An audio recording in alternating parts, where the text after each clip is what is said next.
Yeah. We good to go?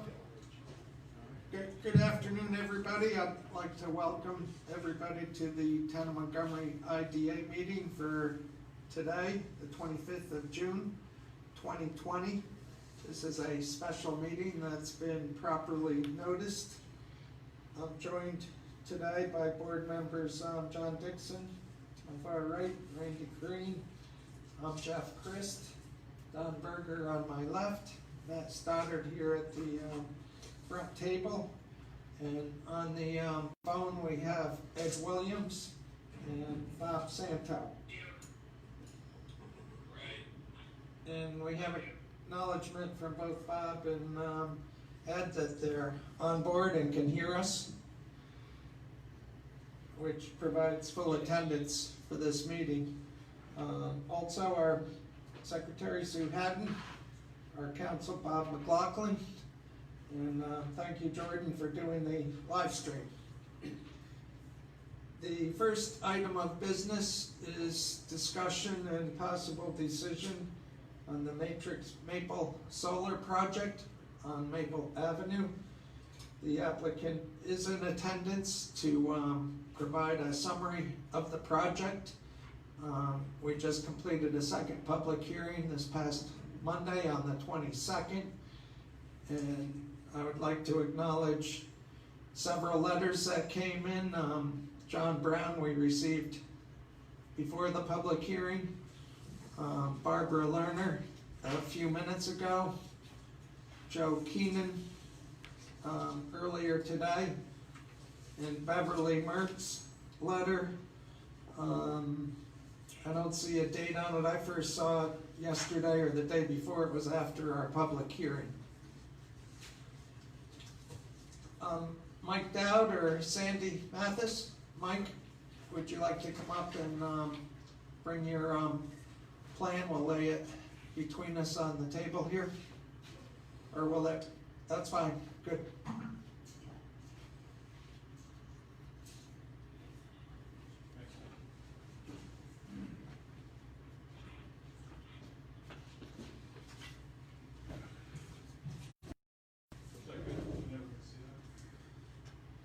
I think so. Great. Chairman, first, thank you for having us today. My name is Michael Dowd. I'm with Matrix Development. We're here representing Matrix Maple Development LLC, which is a 4.9 megawatt solar project, community solar project. We've requested a 25-year pilot from the Town of Montgomery IDA to help support this project and the benefits to the community. I'm just going to change this up here. Yeah, I don't even Is it on?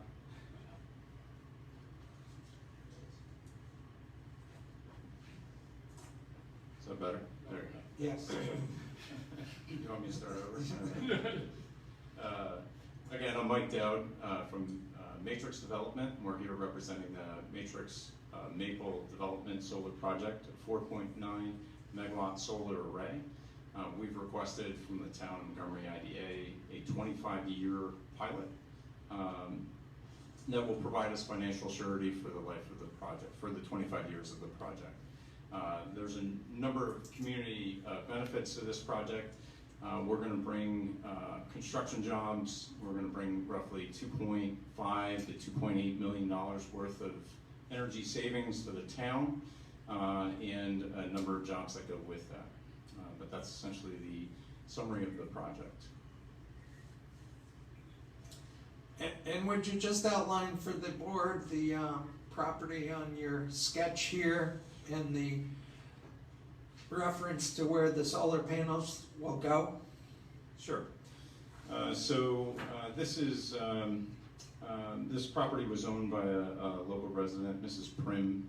They used to farm this property.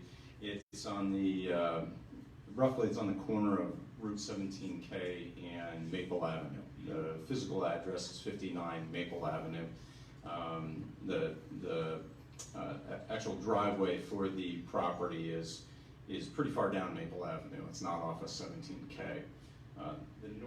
The northern portion of the property is all, there are properties in front of our property, and 17K Maple Ave is on the side here.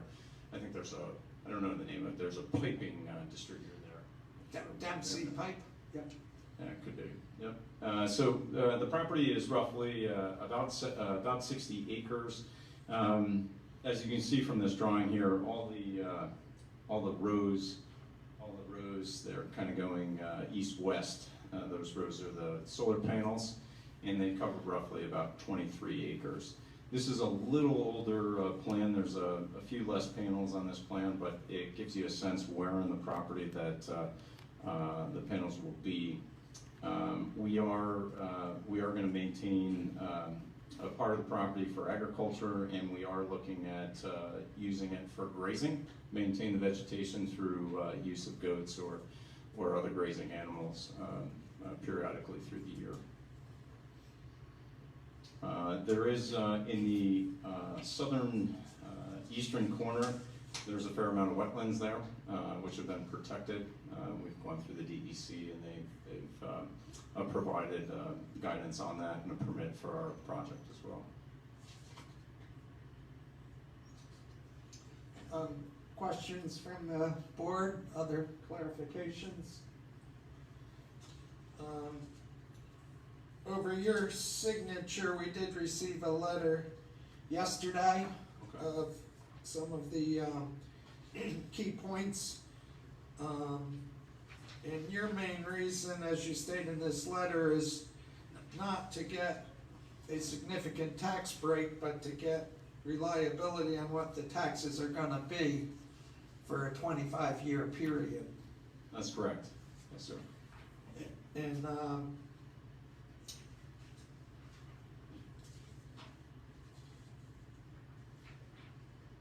as far as the community solar value, you're estimating $2,500,000 of benefit to the community over the 25 years and utility savings, which would include a portion of business.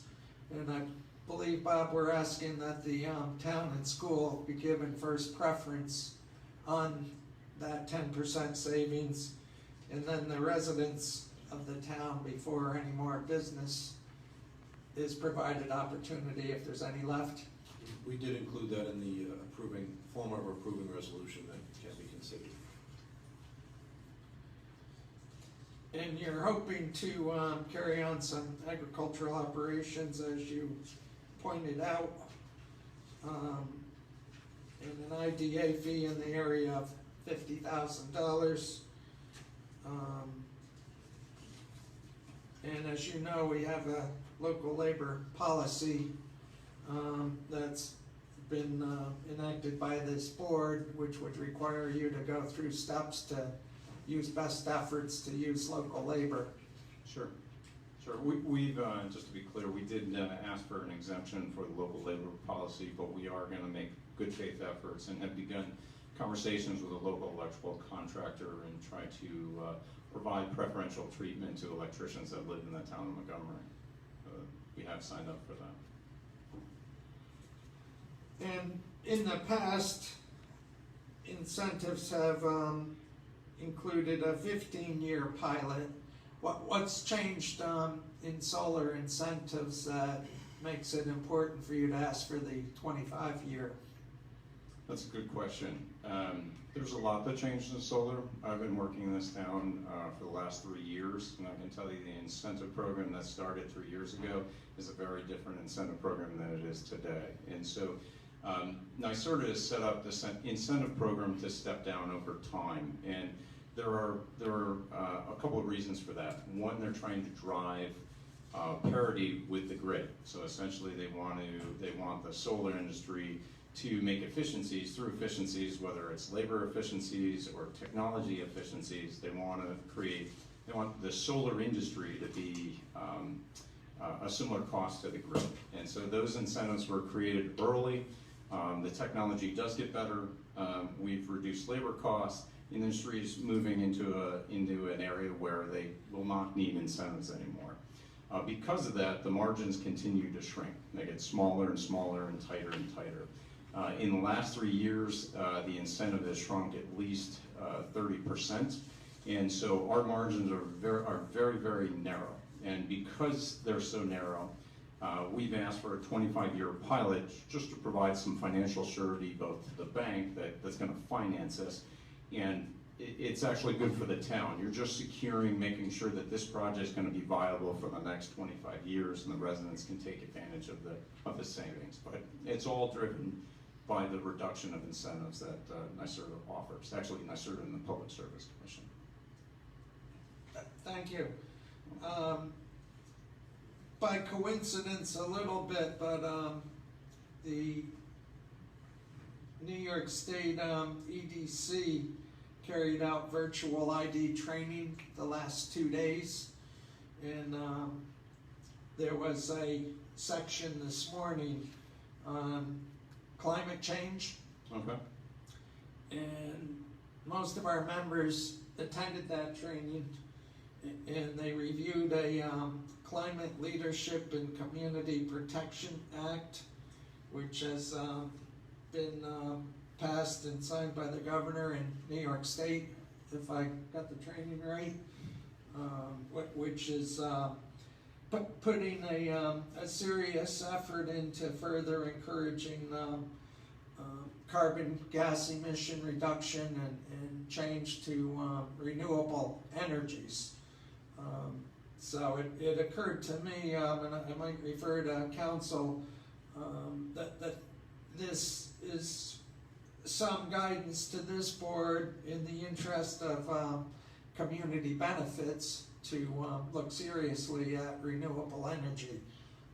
Would you agree with that, Bob? The governor has made a policy decision, policy statement, that this state will be, I think it's 70% off fossil fuels by the end of this decade, and by 2040, 100%.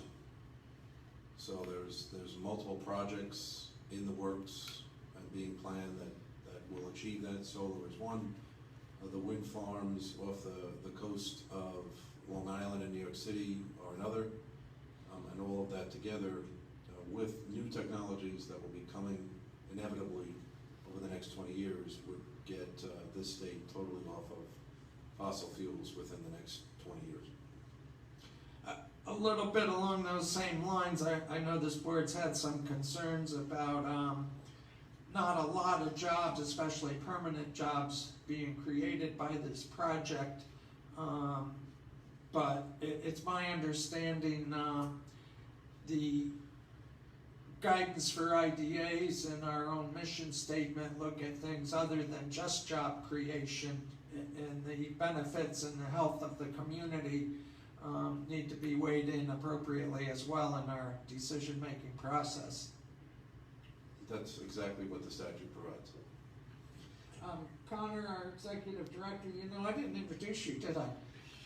No. I apologize for that. Can you add to the comments? Sure, and if I may digress a bit, throughout the application, we picked up a typo. The school district is Valley Central, not Central Valley, and that's since been rectified.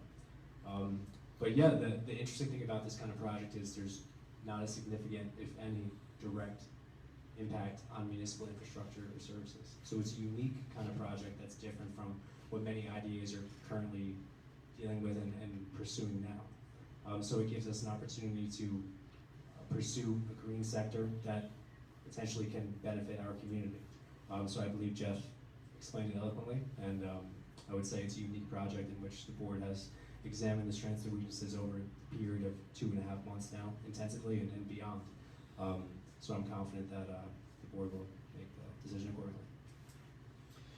And can you speak to the other zoning Oh, absolutely, Jeff. So related to this site? the project is the site is currently zoned industrial I2, and this comes with a multitude of uses, not limited to, but including warehouses, certain types of manufacturing, self-storage facilities, and that's just a few. So there's diverse uses on this site that are currently permitted, or special uses on the site itself. So this is, once again, a unique form of development because it's quiet, it's clean, but it is important to note that there are many other kinds of development that could potentially be come to that site itself. Anything else, board, before we move into the process here? Randy Green. So, you've already applied for the waiver, for the local waiver? We did not apply for it, we just stated in our application, the efforts that we're gonna make to, use a local electrical contractor. If you're gonna make an honest effort, why would you put in for a waiver then? My understanding was you're either in compliance or I didn't think best efforts were part of the application. I thought you either ask for an exemption and make best efforts. So I'm mistaken that if we're gonna work with a local electrical contractor and make best efforts, then I don't need the exemption, is what you're saying. So it's just a clarification that I'm a little gray on. So, the approving resolution provides that you will comply with the local labor policy. Okay. To the extent that you, after starting the project, to the extent that you need an exemption, there's a procedure in the policy that requires you to apply to the audit committee and demonstrate why you can't comply. The audit committee then makes a recommendation to the board, and the board then has to do a waiver at that time. To do the waiver in advance is just not. So I want to withdraw that from my previous comments. Thank you for the instruction. And we're not, in this decision, agreeing to any waiver at this point. They have to go through the steps as outlined in the labor policy. Correct. Anything else, John? Matt? Tom? Yeah, I have something. Mike, I'm concerned about the last three labor issues we brought up. Back on June 9th, with the pilot deviation notice, you had said that there would be 54 construction jobs. Moving on to June 11th, the letter you wrote, you changed that to 20 to 40. Now, the most recent letter on June 24th, you kind of didn't put anything to it, you just said good faith.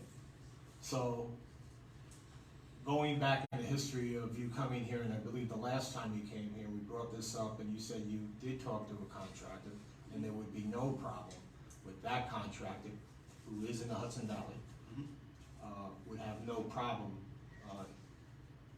employing people to do this job.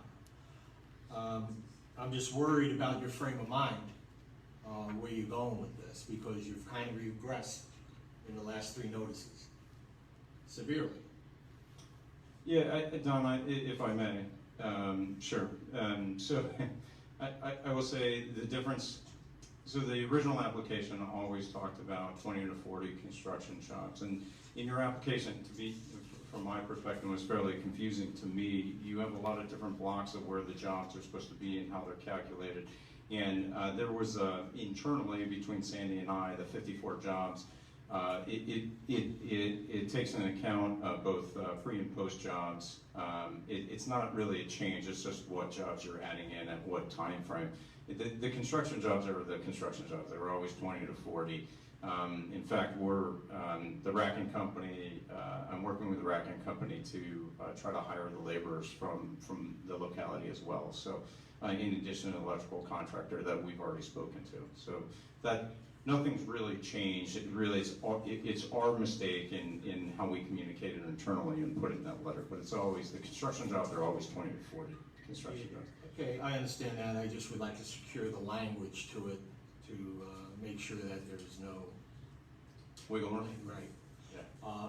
And back with what you said was the June 9th had separate numbers for construction jobs and then post jobs. All right, which you said would be 5. So just to bring that out there, all right? Sure. The other thing, just one more thing I just want to bring up, it hasn't really been on the June 11th letter, on the deviations, initial applications, property tax revenue, the last sentence of it, it says Matrix reserves the right to cancel the pilot for any reason. Sure. If you talk about a little bit about that? Sure, Don, it's fair. I probably should have put a little more verbiage around that. As we all sit around this microphone 6 feet apart and have masks on our face, that the world is very different than it was when I put in this application. COVID definitely impacts everything from financing to construction jobs, their ability to construct a facility. And so our intention is to move forward with a 25-year pilot and a 25-year solar project. We're going to work to hire the local contractors. All of that is true and real. As it pertains to this pilot, if for some reason we have a second wave or something happens in the future relating to this pandemic that we can't see, I can't foresee paying a pilot when we don't have a solar project. So really it was just put in there as a precaution, or at least to facilitate a dialogue with the board, so that you understand that there's things that none of us know that may happen in the future, and we just, as long as we're all on the same page, that we address that in our documentation. That's all. Can that language be tightened up a bit? So I have addressed that in the resolution, and we can certainly discuss that when we get to that point, but just to clarify what you're saying now is that if the project is constructed, whether it's on time or delayed, but once the project is constructed, your intent is not to terminate the pilot at some point during the 25-year period. That's not what your reservation was for. That's correct. Your reservation was purely that if you can't construct it, you don't want to be obligated to a pilot. That's correct. One more question.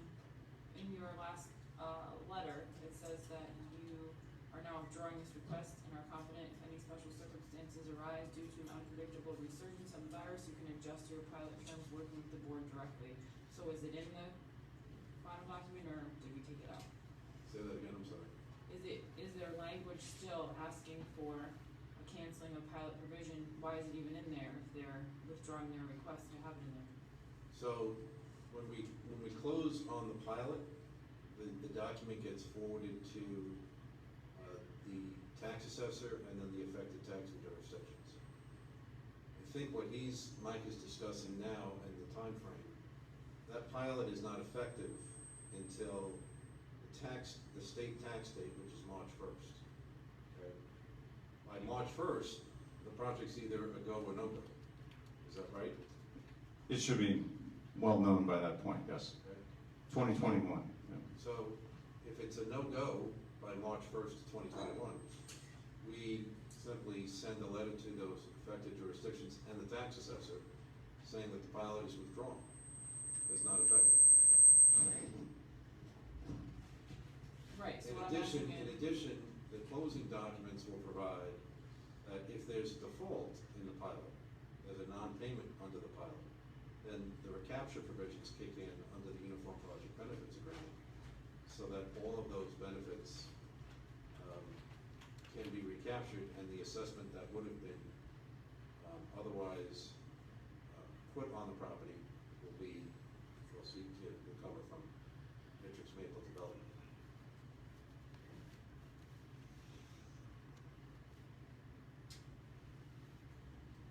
You okay with that? I just don't understand why there's any reference to it in the closing documents if they're withdrawing it in this letter. They're withdrawing the request.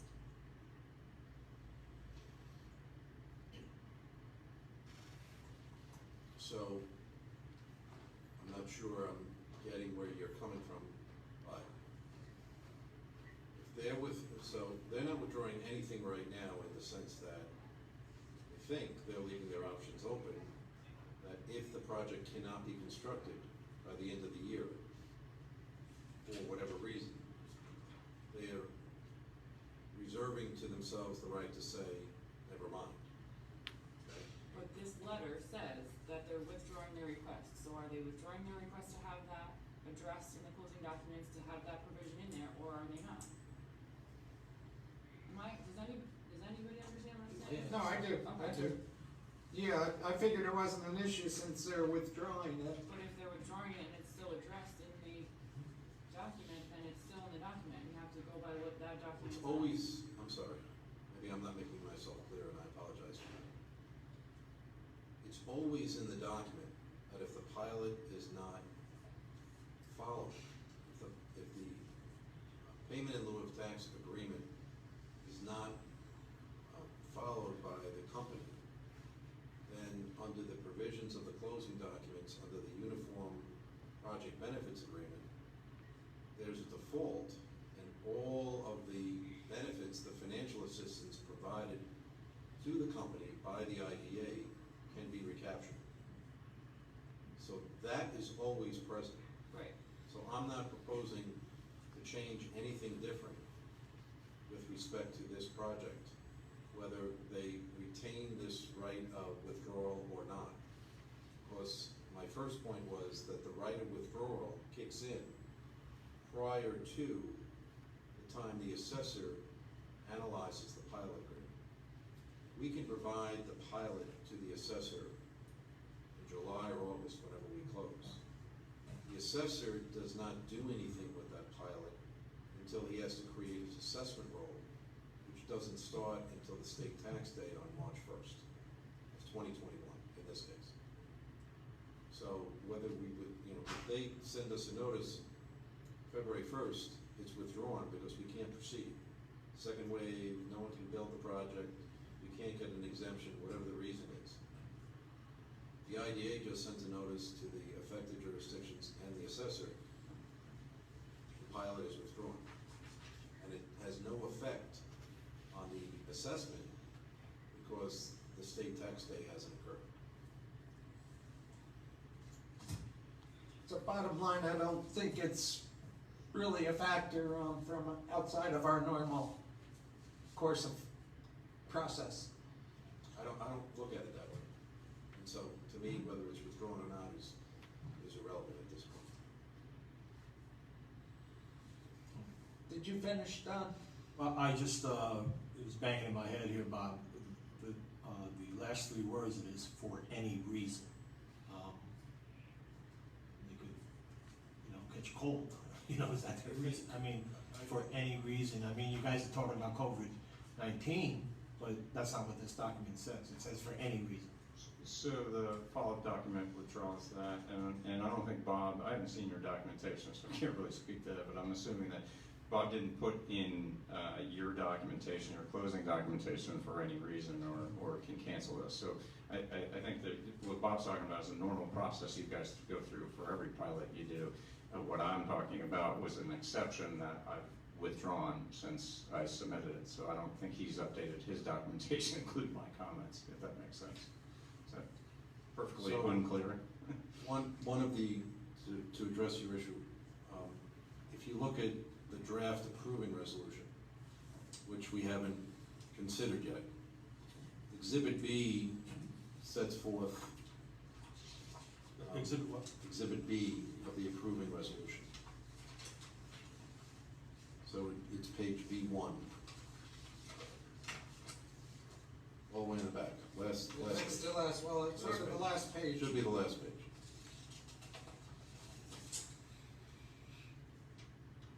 I had the wrong one here. This is the one I just handed today. Now, that's a seeker resolution, I have the approving resolution here. so it should be Exhibit B.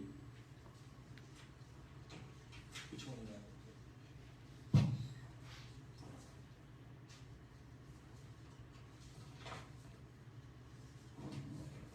Sorry, guys. And gals, sorry, Randy. And again,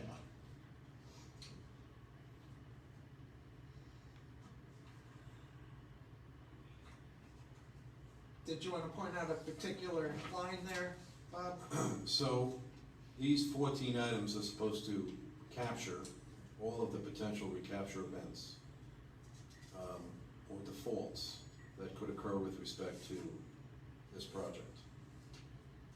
This exhibit gets attached to the Uniform Projects Benefit Agreement and is referenced as these are the recapture events. The Uniform Project Benefits Agreement, in addition, also says that if they default under the pilot, or they default under any provision of the lease agreement, or any of the other documents, it triggers a recapture event under the Uniform Project Benefits Agreement. In this case, because the only financial assistance they're being provided or considered to be provided, is relief from taxes under the pilot. The agency would have the ability to collect from Matrix Maple the amount of taxes that would otherwise be due. Okay? And that's whether they default before, well, after the pilot is triggered on March 1st of 2021. For the next 25 years, if they default in any of these events or any of the documents, that right of recapture exists. And that was my point, Randy, about this is a standard approach regardless of whether or not they cancel the agreement or not. The only difference here, because of timing, is if they cancel before March 1st, you simply write a letter to the taxing jurisdictions and the assessor saying, we withdraw the pilot. It's not effective. And it really doesn't kick in until that first state tax day anyway.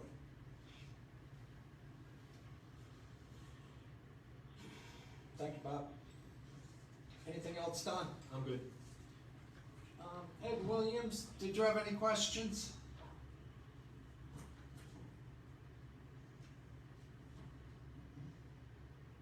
Ed, can you hear us?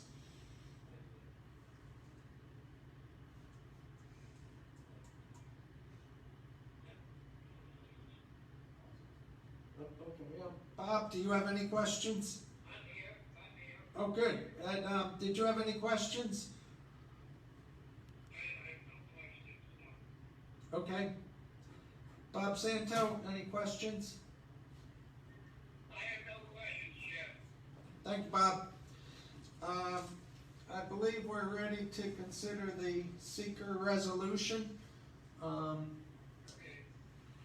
And I'm gonna ask Bob to, go over that with us, which is, not the approving document. Right, so Mr. Chair, this is a seeker resolution which, for the new board members, again, stands for the State Environmental Quality Review Act. As we talked about briefly in training that we did back in March, before this board can take any action, final action, you must make your seeker determination on the project. The seeker determination simply means that, under seeker rather, you need to stop what you're doing, take a hard look at the project, and then make the determination, and then you can consider your final action on the approving resolution. This resolution incorporates as an exhibit, the negative declaration that was issued by the town planning board. The town planning board determined that this would be what's called a coordinated review under seeker. They involved many agencies. That coordinated review resulted in a negative declaration and an amended negative declaration, which is attached to this resolution. That negative declaration makes certain findings. The one of significance for this board is that they determined that the project will not have a significant effect on the environment. By this resolution, the board is determining that the planning board was the proper lead agent under that coordinated review, and that nothing has come to the attention of the board that would dissuade you from thinking that the negative declaration and the review that was done by the planning board was incorrect. And therefore you are adopting the negative declaration that the board, the planning board adopted. This type of determination by an IDA is fairly standard. The board has done this in the past. If there was no prior negative declaration or prior environmental review by the planning board, you would have then asked the applicant to fill out what's called an environmental assessment form, and then made that determination yourself through a diligent review. This IDA is always waited before a final action and looked at and reviewed the planning board determination with respect to seeker. Any questions for Bob on that? I would, ask for a motion to accept the seeker resolution by a board member. Make the motion. By Matt Stoddard. Is there a second to that motion? I'll second it. John Dixon, thank you. Any other discussion on the motion? Call for the vote by roll call, starting with John Dixon. No. Randy Green, Yes. Matt Stoddard, This is just for the seeker, correct. so yes. That's what I was like, what? Oh, all right, yes, I vote yes on C, sorry. Okay, John Dixon, reversed his vote to a yes. Randy's yes, Matt's yes, Don Berger. Yes. And on the phone, Ed Williams, your vote on the seeker resolution?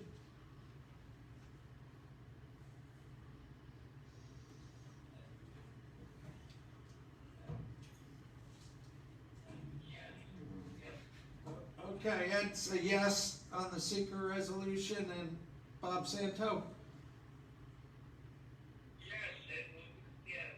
And I'm a yes, so we have 7 in favor of the seeker resolution and none opposed. Next item is consideration of the approving resolution for Matrix Maple, and you know, Connor, I neglected to have you just update us on the school tax considerations related to the pilot. Sure thing. So the school district will take a fair portion of any potential pilot payments over the 25 years lifespan of this potential pilot, amounting to more than $700,000, and that's over the 25-year lifespan of said pilot, and payments over that time. So the school district will benefit in the form of tax revenue from the pilot arrangement. And if we don't approve the pilot, the school taxes would be how much? If we don't approve this pilot, and 47 What is it? I assume they're 0. Oh, if they were to do a pilot with another entity? I'm speaking to the school district only, and what their taxes revenue would be from this project if we do not approve the pilot. Then it would be no revenue. Yes, sir. Question for Chair? Yes. So if it does get approved, over the 25 years, it would be 28,000 a year, am I correct on that? That sounds about right. I could get my calculator out for Okay. 25 years, yes.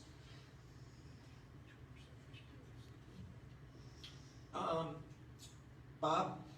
So, Mr. Chair, I think we should at least acknowledge the remarks that were made on Monday, as well as the written statements that we've received since. I don't believe we've received any comments on the notice of deviation to the town or to the school district, so we have not. With respect to Mr. Ben Brown's comments, I did put his comments in a draft transcript that I think the executive director has circulated to you. One of Mr. Brown's comments was that the pilot table and the deviation notice dated June 10th said draft. That was entirely appropriate because at that point it was a draft pilot deviation. It wasn't a final determination. So he was simply advising the taxing jurisdictions, the affected taxing jurisdictions, that you were considering a draft deviation. That's entirely appropriate, and today you would be considering final pilot deviation. Mr. Brown also said that he wanted to make sure that special use districts receive the taxes not affected by the pilot.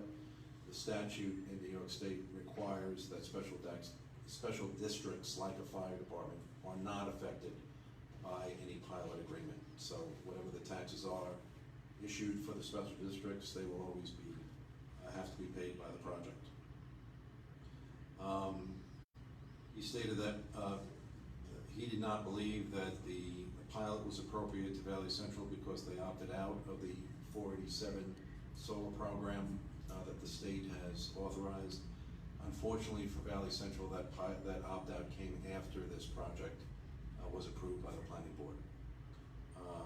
And after the project sent notices under 487 to the school district, asking them whether or not they were going to be part of a pilot or not.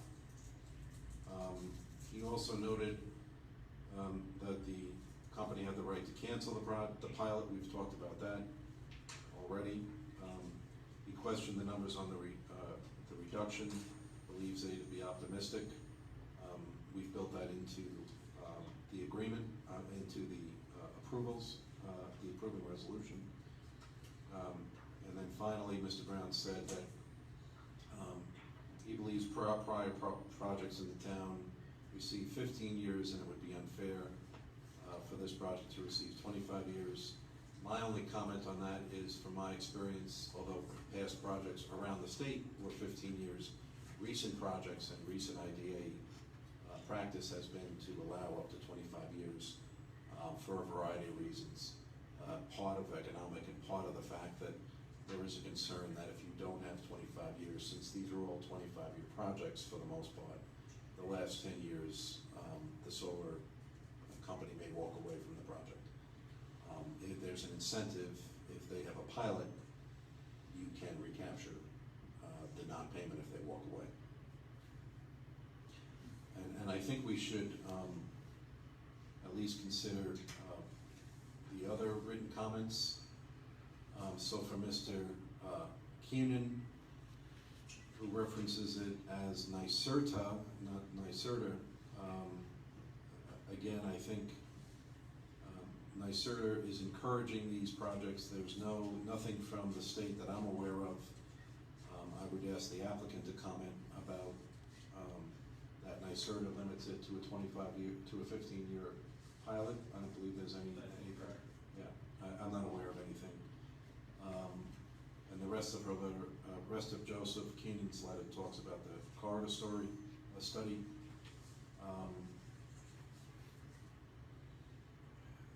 Ms. Mertz letter talks about other projects, but then does talk about the fact that the 25-year pilot is inconsistent with statements made by the town and by the supervisor to try and redo the your existing uniform tax exempt policy and reduce it to a maximum of 10 years. I know that the executive director and the board have had discussions on that, and you're pursuing that. I'm not sure the applicability of whatever that policy turns out. You can always deviate, which you've done here. You follow the deviation rules by sending notices to the affected taxing jurisdictions, and even if you were to do a 10-year UTIP max in your next go-round, you can still deviate from the policy as projects warrant. And the other comment from Mr. Brown, I think I've addressed. From Ms. Lerner, which came in about an hour and a half before the meeting.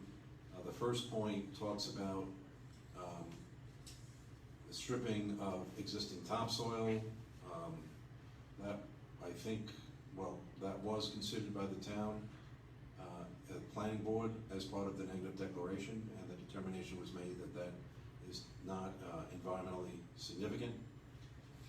The use of toxic chemicals, that would not be permitted by the Department of Environmental Conservation.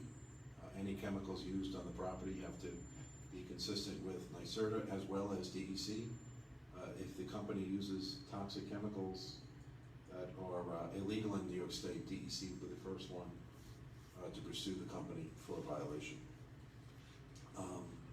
There's no guarantee of savings. I'll talk about that in a minute. I think we've built that into the resolution. And the lifespan is typically 18 to 20 years, and the property could be abandoned.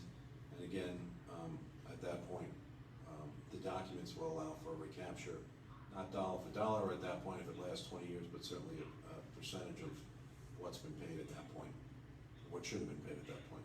I think Mike had a clarification on one of those points. Mike? If I may, it's a couple. So let's talk about the chemicals real quick here. In the planning board, we agreed not to use pesticides at all. It's in our special use permit, Okay. so, period. In terms of the lifespan of the project, the panels are warranted for 25 years, and they'll last somewhere between 25 and 35 years, and we may replace them there as well. And the third thing I want to address is we are not stripping the topsoil. There's no, it's not the way solar facilities are building, so the land that's there today is going to be the land that will be there when we're done. Thank you. Mr. Chair, if I can, I want to point out to the board certain provisions of the draft resolution. Please. So section 4 sets forth the findings of the agency, that you've been vested with the necessary powers, the site, the project constitutes a project under the general municipal law, and that the project is entirely within the town of Montgomery. The applicant has presented that the total project costs are estimated to be $9.2 million. The project will not result in the movement of a plant or facility that's currently somewhere else in New York State, and that the project does not constitute a retail project. The determination that the granting of the financial assistance will, with respect to the project, will promote, maintain the general prosperity and academic welfare of the citizens of the town. That was discussed by the chair earlier on. Normally in that section we would also include job development or job creation, but obviously here that really doesn't apply. That you've reviewed information both at the first public hearing and the second public hearing, and that you also find that your documents, your closing documents, will require the company to comply with the negative declaration, that the special districts will not be affected by the pilot, that in the event that they cancel or withdraw from the pilot prior to its termination, the Uniform Project Benefits Agreement will provide for the recapture of real estate, real property taxes which would otherwise have been due. The project will provide the town of Montgomery with a community solar project which will result in 10% total reduction savings over the course of 25 years, and that the project will give priority to the town of Montgomery, the Valley Central School District, and the residents of the town in providing electrical service from the community solar project. So I think all of the concerns that have been raised are addressed. In section 9, I did make a change to section 9, which we did discuss earlier. That's the local labor policy. In addition to stating that the company will comply with the local labor policy, we need to identify a consultant that will, one of the town's consultants, to help with that compliance. But I also did add that prior to any request for an exemption as provided by the local labor policy, the company will provide to the agency and its audit committee sufficient documentation demonstrating the company's diligent efforts to comply with the agency's local labor policy.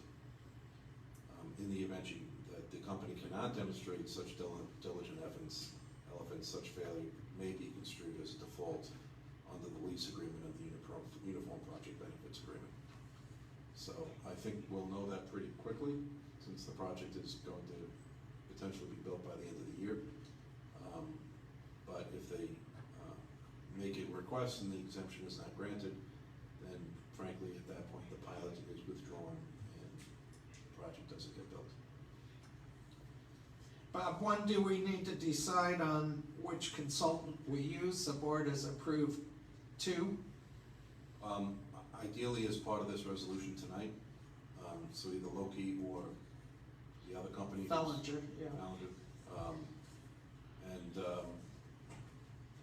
And then finally, Exhibit A to the approving is the expected public benefits, which are consistent with the application. And Don, to your point, it does say an average of 20 full-time equivalent jobs. Also the investment and the new revenue based on the pilot, as well as the savings. And Exhibit A also gets attached to the Uniform Project Benefits Agreement. So again, if there's a violation here, there's a default and then a potential recapture. So everything is buttoned up. Happy to take any other questions. Other questions for Bob? Just one clarification, Bob, and kind of help out on this one. On H, with the project will give priority to the town of Montgomery Valley Central residents. Connie, you had mentioned that it's a 60-40 split. Right, so state regulation says the maximum that any commercial entity over 25 megawatts MW, right, the megawatts, am I speaking correctly? 5 megawatts, Yes, is only able to use 40% maximum of the system's output. Now, the applicant has agreed to give priority to town of Montgomery residents, the school district, and municipal buildings for the savings and solar credits before these larger commercial entities. So a maximum they could take is 40%, but it could also be a 90-10 split.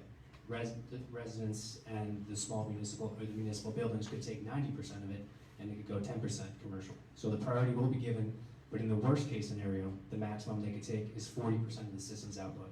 That's the absolute maximum. And the minimum citizens can utilize, that's the minimum, is 60%. Okay, that was the clarification I was looking for, because the language that I've been hearing all along is 60-40.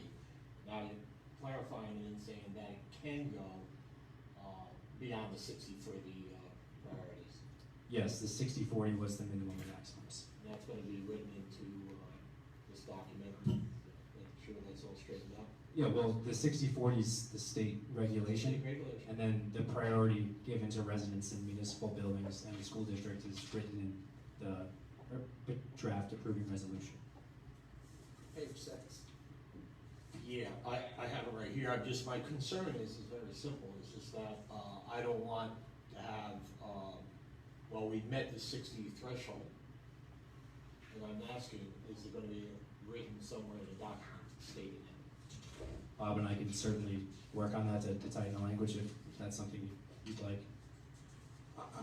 What would you want to see? Well, so if we're going to do something, we should put it in the resolution. If the priority, my confusion is you're stating that we're giving priority to the town, VC, and residents. But on the other hand, Con has talked about the 60-40 split. I just want to clarify the So two. the 60-40, the executive director's right in that the 60-40 is in the regulation. Right, I So understand that. they can't go less than that, okay? They can always go more on the residential side. They can't go higher on the commercial side. We've written into the document and written into the closing documents that they'll give priority to the town of Montgomery and the Valley Central.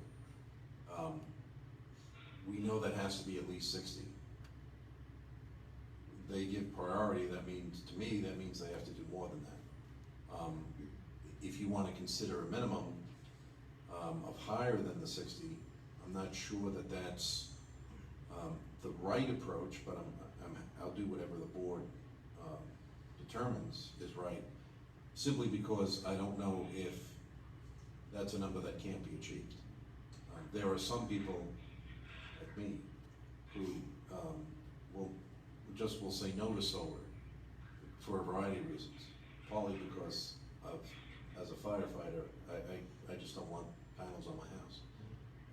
But you know, I understand the future, and I understand the need of the population, but they may not get to the minimum. And so we know today the 60% is the minimum, and that they have this priority requirement in the documents. Okay? Connor? May I ask, Sandra? because I know Randy had a really strong concern it could be 100% residential. Right. You know, it's really what the interest is, but Randy had a concern about the larger commercial users. They're also willing to, once you get to that point, if there's still some left for your businesses, that you could also start, whether it's a number of employees or level of usage, to give your small businesses the first shot at what's left before your large users. So you're also gonna protect your smaller businesses to have the first shot at that before it gets to the, if you have any left after residential. There you go. So we can revise this language accordingly? I can do small businesses. I don't know what we want to consider as a small business. Under 25 employees? Yeah, that's the standard, right, with this COVID-19 thing, right? Well, the program that was just approved is 50 employees, so it can be 25, it's up to you. I feel like 25 is appropriate given the size of most of the businesses in the town and Like- villages. Yeah, I agree. Let's do 25. 25 or less? Sure.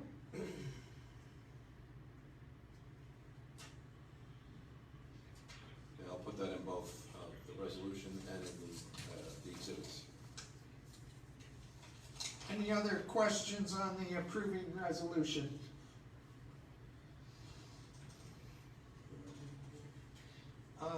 I would entertain a motion for the approving resolution by the board.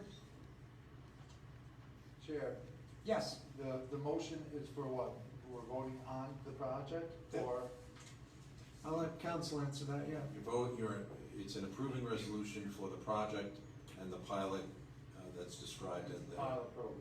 Right. All right, so we need a motion to vote, right? So I'll make that motion. Okay, a motion for the approving resolution. Is there a second to that motion? I'll second. Second by Randy Green. And I'll call for the vote by roll call. I might start with Ed Williams. We have a motion and a second for the approving resolution. Ed, how do you vote? I vote for. Ed is in favor. Bob Santo? Yes. Yes on the approving resolution. John Dixon? No. Randy Green? Yes. Yes for Randy. Matt? No. No for Matt. Don? No. And my vote is in favor. So I believe if I counted right, we have 4 in favor and 3 opposed. Does that sound correct? So the approving resolution is passed. And I think that concludes our actions on Maple Matrix. Am I missing anything, Bob? No, that's it. Okay. Congratulations, gentlemen. Thank you for coming out. Thank you. Our next item of business is the corridor study. This is a discussion and presentation from Delaware Engineering. And I'd like to welcome Mary Beth. This is it. Let's see if it fits, this is the earnest. And maybe I'll ask you to pronounce your last name, Mary Beth? I think I have Sandy with it since he's Bianconi. Bianconi, okay. 15 years of It's being it. there. He used to introduce me like Madonna, I just had a first name. Because he didn't really want to go with the Bianconi. So yes, I'm Mary Beth Bianconi from Delaware Engineering, Thank you. Thank you so much. And my drawing is huge, and that's kind of intentional, and I'll kind of pull out the sides at occasions so you can see it. But this is the corridor that we're talking about, thank you so much, for this potential study. So, I'm gonna shock you by telling you I'm not from here. I didn't grow up here, I don't live here, I do a lot of work in the area. Nice to take this one off. I do a lot of work in the county, but I'm not from here. So one of the things that I saw when there were discussions about Amazon, there were discussions about Medline, was that a lot of folks were really surprised, they seemed surprised that your community could support projects of this scale. People were really shocked at 1 million square feet, that's big. People were really surprised by that. So one of the things that really struck me as I look at this corridor, all of these blue things are other places where people could build things at least that big, if not bigger. So there's, for those who cannot see this, there's a lot of blue on this map. This map takes you from 84 over to the village of Montgomery on 17K. There's a lot of land base here. So the purpose of this study is to say, I'm not from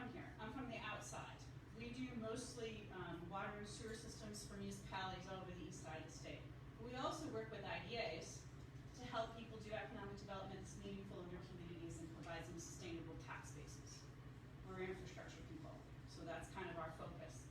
From the outside, I look at all this blue and I say, look at this, lots of development opportunity. From the inside, my sense is people look at this and say, oh my God, right? There's a lot of potential here. So, we have a comprehensive planning process in the works. And I'm going to make that distinction. The comprehensive planning process is the inside, people who live here saying, this is my vision for my community, right? This is what I want to see, and where I want to see it, and how much of it, and how intense is it, how big, how small, how tall, what does it look like, right? That's what the comprehensive planning process does. The corridor study is the other side of that. It's from the outside, looking in and saying, why is there so much development interest here? And for what reason? And who and when and how big and how much? So the idea is to bring those two things together and say, as a community, comprehensive plan, whatever you want, outsiders, we are a property rights state, right, where people get to say, if I have zoning that says I can build it, I can go do that, I can sell it to some nice person and they can build the thing, right? It's to bring those two things together. Comprehensive plans don't look specifically at one of these blue boxes and say, how many square feet of retail can I put there? That's not what a comprehensive plan does. That's what one of these types of studies does. This study is an eye-opening experience. It's a way to say, again, I go back to my first statement, people were surprised. Let's not be surprised again. The reason we picked this corridor was because you've obviously had a lot of interest. And because of all these blue spaces. When we look around the community, we say, why are these blue boxes here? It's because proximity to transportation, relatively easily developable land, right? And it's access. And also, frankly, a lot of these land uses like being near each other. They find a lot, if you're going to build a very fancy warehouse and distribution facility, you need all kinds of secondary services to make that work. They like to be together because then they can use all those secondary services and to create them themselves. So the idea of the corridor study is to work with the comprehensive plan, but again, it's different. Comprehensive plan is what does the community want? Corridor study is saying what are the economic opportunities that are here. Now once you get a corridor study done, you get a book. I brought you one. It looks like this. You get a book.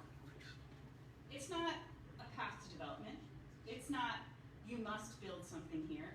It's a book that informs you about what could be built here. So that again, you're put back in the driver's seat as a community and as an IEA when you're making these decisions about, where should you make investments? What should you be considering improving? What is right for your community? Not everybody does these corridor studies. I do know Sandy, we worked together in Greene County many years ago. We worked in other communities as well. My geography takes me to Plattsburgh and over to the Watertown area, Rome, Utica, down to Binghamton and the whole east side of the state. We don't work in the city, we don't work in Long Island, but that's my geography. I work in a lot of places where there is no corridor and no one's done this.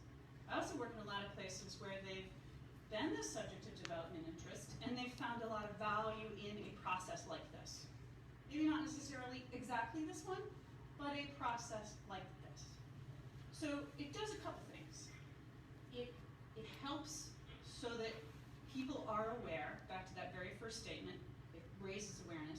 Sometimes property owners, if you have anybody here who's engaged in real estate, aren't really aware of what the development potential of their own properties are. And then somebody from outside, that outsider comes in and says, hey, Joe, you own 88 acres, it's flat, it's level, it's got good highway access, give me an option, I want to build, right? So they're surprised too. So this is part about taking away the surprise, right? The other part of this is that one of the things you see is these blue boxes also, a lot of them are many parcels, right? To get a giant blue box, you add 4 or 5 little blue boxes up and you get a big blue box. So one of the things that the study does, again, to kind of take away some of that surprise, because an outsider is going to do this. They're gonna go to 3 neighboring properties who maybe all own 20 or 30 acres and say, if I knit that whole thing together, I can build 500,000 square feet of warehouse space. The individual property owners aren't gonna be aware of that opportunity. That's just, you own your property, you pay the taxes, right? So again, this process is part of uncovering that.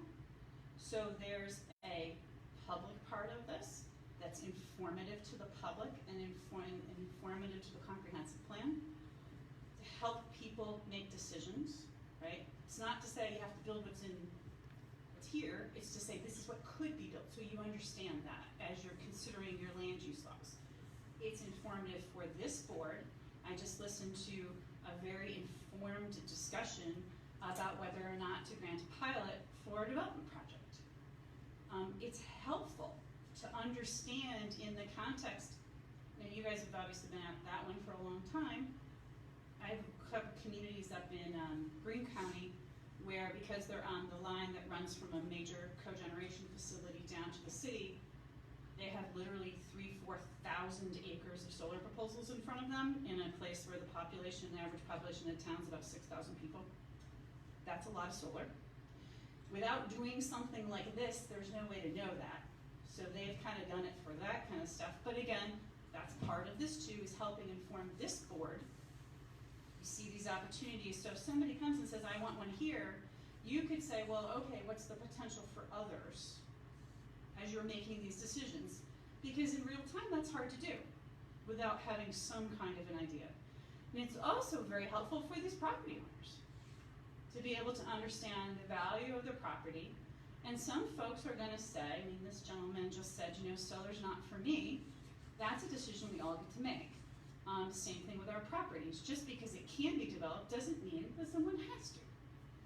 But sometimes there's a tremendous amount of value. If you're a landowner of a large vacant parcel, there's a lot of value in knowing what that opportunity could be, so that you can shape it. Maybe you say, you know what, I don't want my land, you know, I'm whatever, 80, my kids don't care. I'm gonna leave it to them. I don't want them to develop it in the future, so maybe I transfer the development rights so it can't be built. But with this information, that's really helpful. On the other hand, maybe the community comes together and says, you know, there are sections of this corridor that are far enough away from residences that could sensitively be developed to be part of our overall economy as a community, because we need economy. If we love our community, we need economy to keep it the way it is, right? It costs money to do that. You know, that you would want to see developed. And that gives that opportunity, again, for the public, the landowner, and the outside development community to come together and agree on something. Now, maybe everybody doesn't, maybe everybody's not happy, but this is a discovery process. So I kind of wanted to, I know there's been some discussion about what's the relationship with the comprehensive plan, could they conflict, you know, those kinds of things. Well, this is a plan, this is just a document, it's an uncovery, it's a discovery document. It's not the same thing as a comprehensive plan. Folks are probably aware the comprehensive plan is something that will go before the town board. If the town board chooses to adopt it, it doesn't have, you know, force in terms of land use. It can't say how big, how whatever, but any land use regulation that's developed thereafter has to be in conformance with that comprehensive plan. So this is sort of creating a big circle. That's the idea here. I did bring you an example. This one is from Sullivan County. Sit down for a second. This one is for another Route 17. This is the old Route 17 corridor. A lot of people are familiar with, you know, I-86 forward stuff, right? So that goes from here all the way through Sullivan County. This is part of the old part of Route 17. So, you know, classic story, right? They had a highway, lots of stuff going on, highway got moved, not so much stuff. This is between two exits. This is an area that county's economic development agency said, you know, it already had a number of different, maybe this was particularly predominantly agricultural manufacturing. Folks may be familiar with Hudson Valley foie gras. They're in this corridor. Noni's, if you buy those cool little biscottis, is here in this corridor. The FedEx, regional FedEx facility where they bring all the FedEx stuff and distribute it everywhere is in this corridor. But there's also a lot of vacant land. There was a chicken farm there. There were actually many chicken farms there many years ago. A lot of that land is not used. So they did the same thing. They said, all right, we need to understand the development potential of this corridor. So we worked with them to create this booklet. And I'm gonna leave this for you guys to look at. Lots and lots of stuff, lots of economic information, lots of information very specifically about the sites. You know, the comprehensive plan says we're gonna talk about geology and transportation, these kinds of things. That's all true. It's gonna talk about it townwide, very big picture.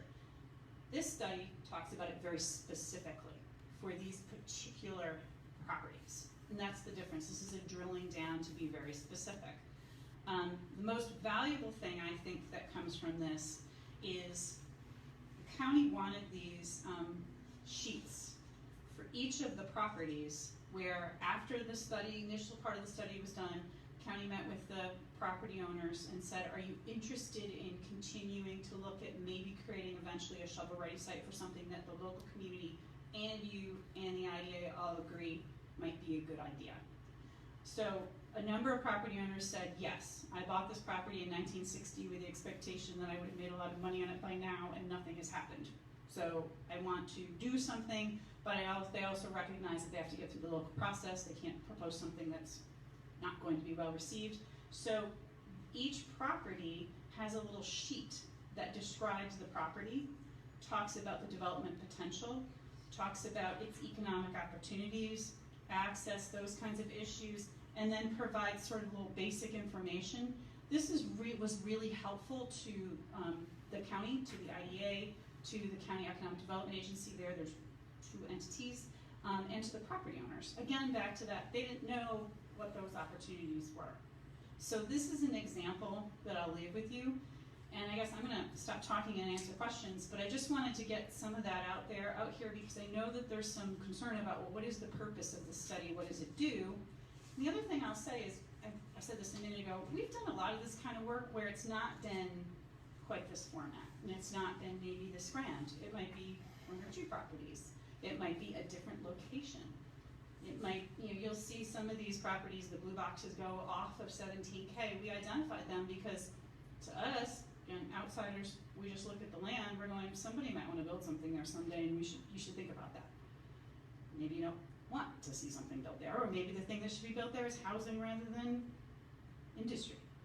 But again, this is sort of a uncover it, reveal it process.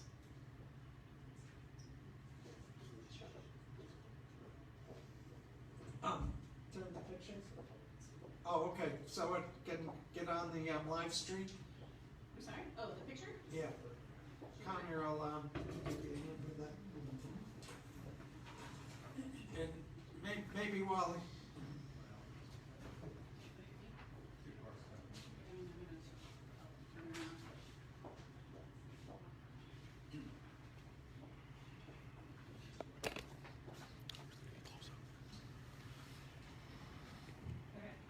Questions for Mary Beth? I'll start off, Mary. So I was one of those people that was concerned about comprehensive plan and you guys. One of my main concerns with it is that our comprehensive plan committee has really got barely off the ground. And I'm not sitting here thinking that I think it's very much needed, but I'm very, very concerned of it being on the heels of the comprehensive plan when the comprehensive plan hasn't really done anything yet. I would be so much more comfortable if the comprehensive plan committee have achieved some sort of workshops and got things in a direction there where we can understand what they're doing before you guys came on. Like I said, I think it's much needed, but simply because of the comprehensive plan has barely done a thing. They've hardly met. I think they've met 2 times. And, the comprehensive plan, as I understand it, they're going to reevaluate zonings and things such as that. And with their reevaluation of zoning through the very corridor that you're talking about, because that is of high concern, it certainly, I believe, contributes to what our future is going to look like, whatever they come up with. Explain to me what the value, or I'm sure there is value, don't get me wrong, with you guys working on their heels? Yeah, so, to my knowledge, and I have read the scope, and by the way, I know folks at Nelson Pope I've known for a really long time, good planners, good choice. Pick someone to do your comprehensive plan.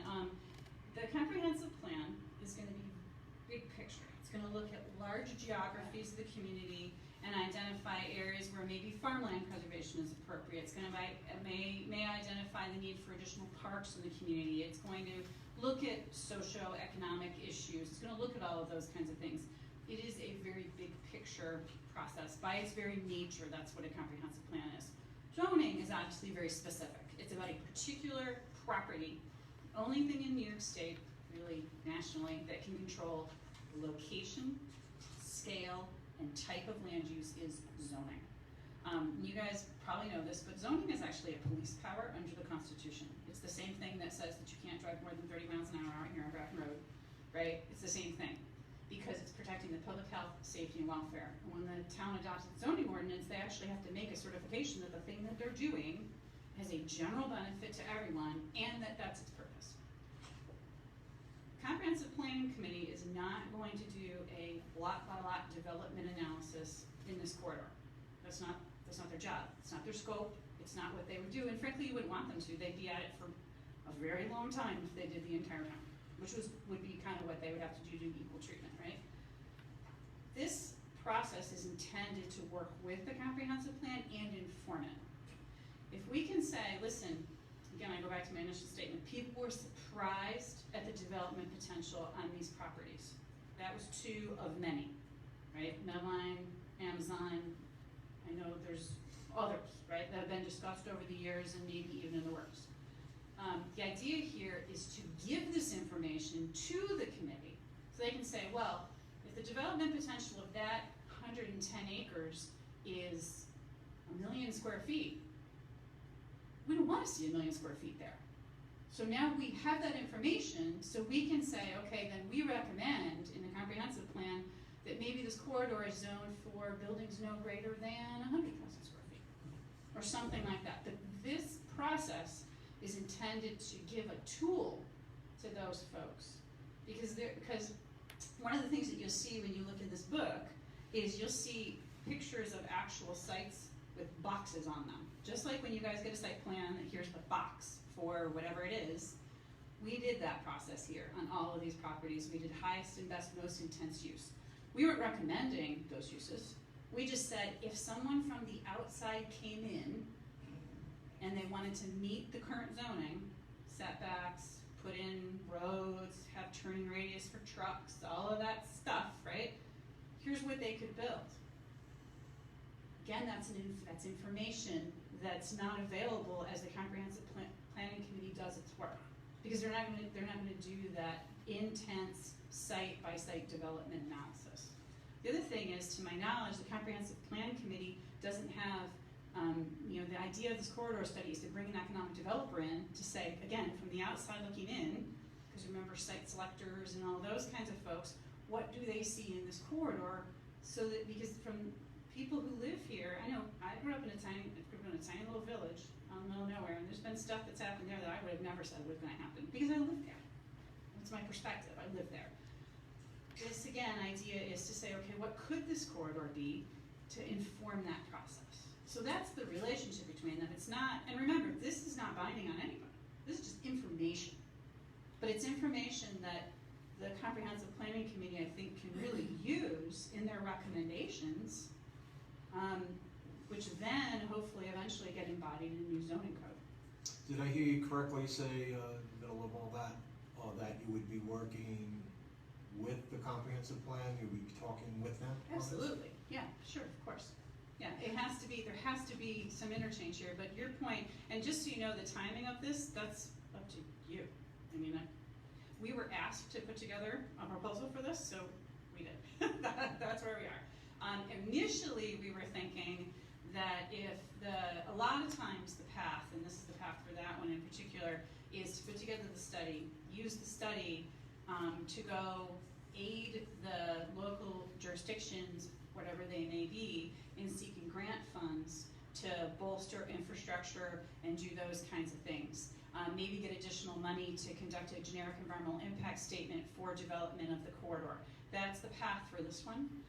The idea there was that this study would be used for a grant application to Empire State Development under their planning program to get money so that a generic environmental impact statement for that whole corridor could be prepared as another step in the review process for these communities. So the idea with that one was get it done before, so that you had it to apply for grants. This year, the grants haven't been announced yet, so there's no giant rush because they may not even run a grant program this year, even though it's in the budget. So the timing is really up to you. But the idea is that this is not supposed to override the Comprehensive Plan Committee or anything of that nature. This is another piece to help inform them of again, since the issue is development potential and understanding the consequences of saying, yes, it's okay to have this development there and not over here. This is a very intense look at this particular corridor in the community to help inform that. What is the time frame on this study? I mean, how long does it take to complete a study like So in the little handout here, towards the end, on page 6, my glasses so it's hard to read. This was intended to be done by the end of the year. And one of the reasons that it was because this was put together looking at the schedule that the Comp Plan Committee had published. Now they may have changed that schedule since we looked at it, but that was their original schedule, was they were looking at having most of their work done, I believe, by the end of the year, and then go into adoption in early 21, I think was their original schedule when they had their very first meeting. That's what they gave us. So that's what we were using. Can change, obviously. And Don, Connor is in discussion with the chairperson of the comp committee, and it's our intention, if we move forward, for it to complement the comprehensive plan committee. Connor?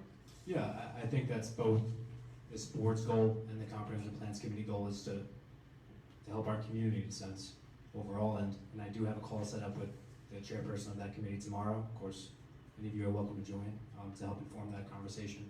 But if we do decide to move forward, working hand in hand, working closely, informing each study, informing one another is the best course of action, as according to what Mayor Beth is saying. So working together should be a main priority moving forward. I have a question. Matt, so when you did this study up in Sullivan, was there a comprehensive board in place? Did you work side by side with one up there? They were not. So that actually covers 2 towns. It's the town of Liberty and the town of Thompson. The southern chunk, about 100 and something acres, is in Thompson. The rest of it's in the town of Liberty. It spans up to almost the Village of Liberty municipal boundary. That corridor, because of its history, was already zoned for almost all of the land uses that you see there. There were when you go through the more detailed analysis, you'll see that very few, no use variances were required, and a few area variances would have been required to make all of that happen. They had already done that process, so we were not working directly with them. However, we said that, we worked directly with the supervisors and all the way through the whole process, and their planning board chair people as well, so that they were aware of what was being discussed. But they were not in the process of comprehensive planning at the time. So you and the comprehensive board would work hand in hand? Yeah, I mean, again, comprehensive plan's worried about what do people here want. Our purpose, if that was all this was about, then there's no point in doing study, don't bother. Because the comprehensive plan will cover what do people who live here want to see. The idea of this is to say, what do people outside see? What's the development opportunity here? So that's the idea. So we're going to come out and say, here's the development potential. The comprehensive plan committee might go, oh, that's horrible. Well, good.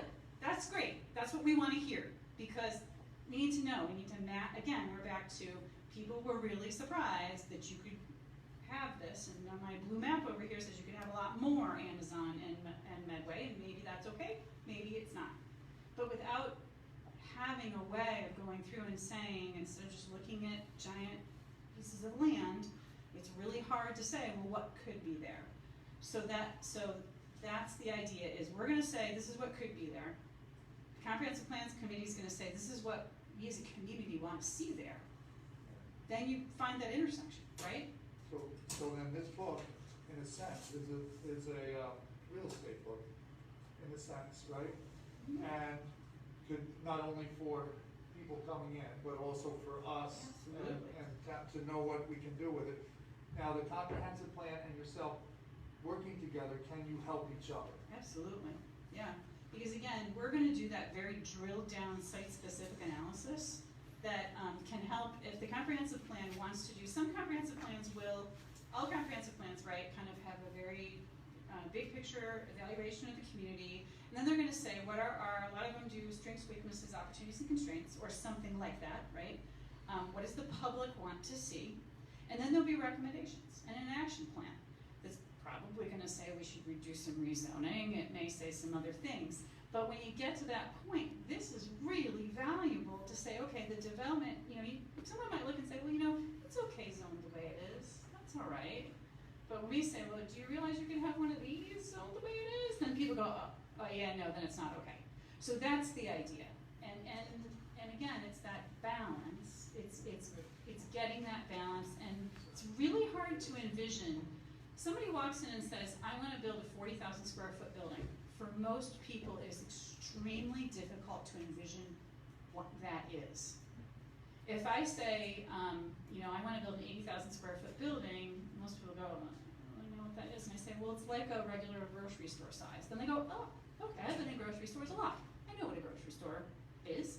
So it's that process, right, of kind of making things real, so that you have good information to to make that connection. Does that make sense? I got you. And again, you don't have to do this.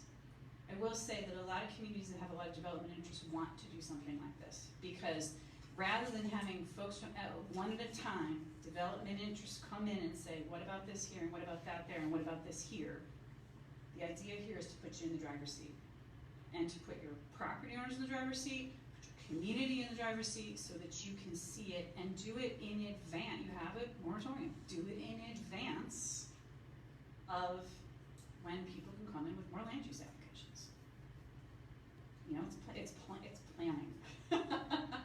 So Mary Beth, you had mentioned while you were answering Matt that the corridor study is for people from the outside wanting to understand what can be developed on the 17K corridor.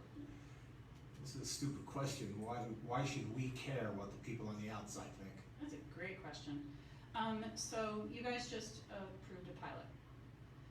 That pilot has value, right? It's I think Connor said $700-something thousand to the school district over a period of years. If there was no pilot, they would get, if I understand, zero, right? So there's value, right? So why do you care about what those outside people are gonna do is for exactly that reason. Those land uses, the intensity of those land uses, their scale. You just talked about how this doesn't really generate a lot of jobs. Those are all things that are very important to you as an IDA and very important to you as a community. So, this is one of the things. So I'm a planner. I have a master's degree in planning. I do infrastructure work. I don't do like comprehensive plans and stuff like that. But obviously, we work with them a lot. If you love your community, the very first thing I always tell everybody to do is look at your economy, because if you love it, you need to have an economy that supports it. I grew up in the Finger Lakes, and I have seen disinvestment like there's no tomorrow in communities. I have seen places gutted by one employer leaving. Literally, an employer leaves and the place, people stop investing in their real estate, there's no assessed value left, and they can't run their little teeny tiny water system because there's nobody there to pay taxes. So the reason you care is because this is about making those very fundamental land use decisions that drive economics, right? Whether it's the investment in a site. I was surprised that this solar thing is $9 million. That's a pretty substantial investment in something. So whether it's the investment, it's the assessed value, it's the value of a pilot, it's the number of jobs, it's what is it, right? Is it something that has a secondary effect that contributes to your community? I think you run a bakery, right? that, you know, so it's a business, you know, you gotta make money and pay the taxes and pay the people and all that kind of stuff, but it obviously has a delightful impact on the community, having a wonderful bakery in your community. So that's what you're really, that's why you care about what these things are. Could they be mixed use? Could it be the kind of thing where there's boutique, high tech with housing on the same site? I don't know, but that could be kind of cool, right? In terms of the people that it would attract to live here, the tax base, the secondary effects, but we don't know that until we dive in and say both sides of this. One point is, you know, does the land base and everything support that? The other side is there an entity out there that would want to do that here? It's one of the things that is interesting to me over the years as I watch people do comprehensive planning processes and do zoning processes. A lot of times the community gets together and says, we really, really want X. And in many cases, and you guys don't have this, but I work in a lot of really rural areas where all people really want is a place to go buy socks.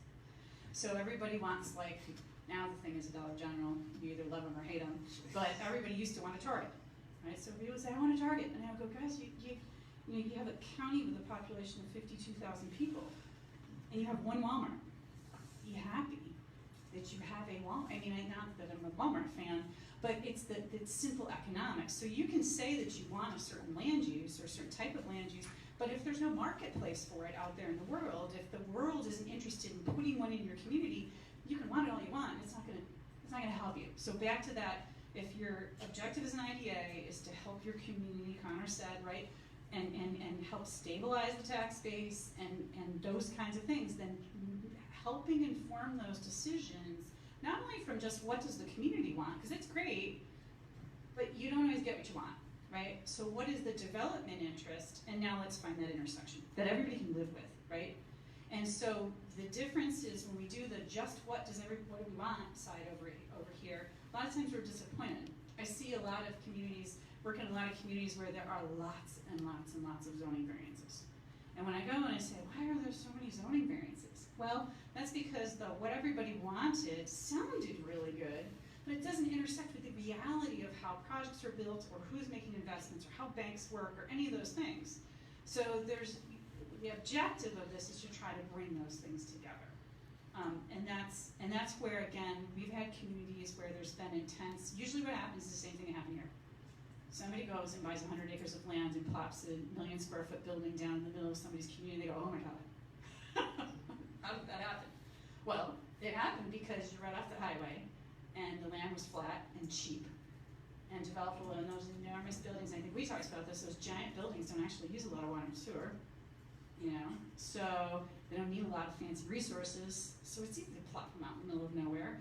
Construction's relatively cheap, those kinds of things, and they generate jobs, you know, maybe not the highest level job, but, you know, it's one of those things where you say, okay, well, no one's saying seed this corridor to warehouse and distribution. That's the idea here, is to say, what is the appropriate mixture of uses?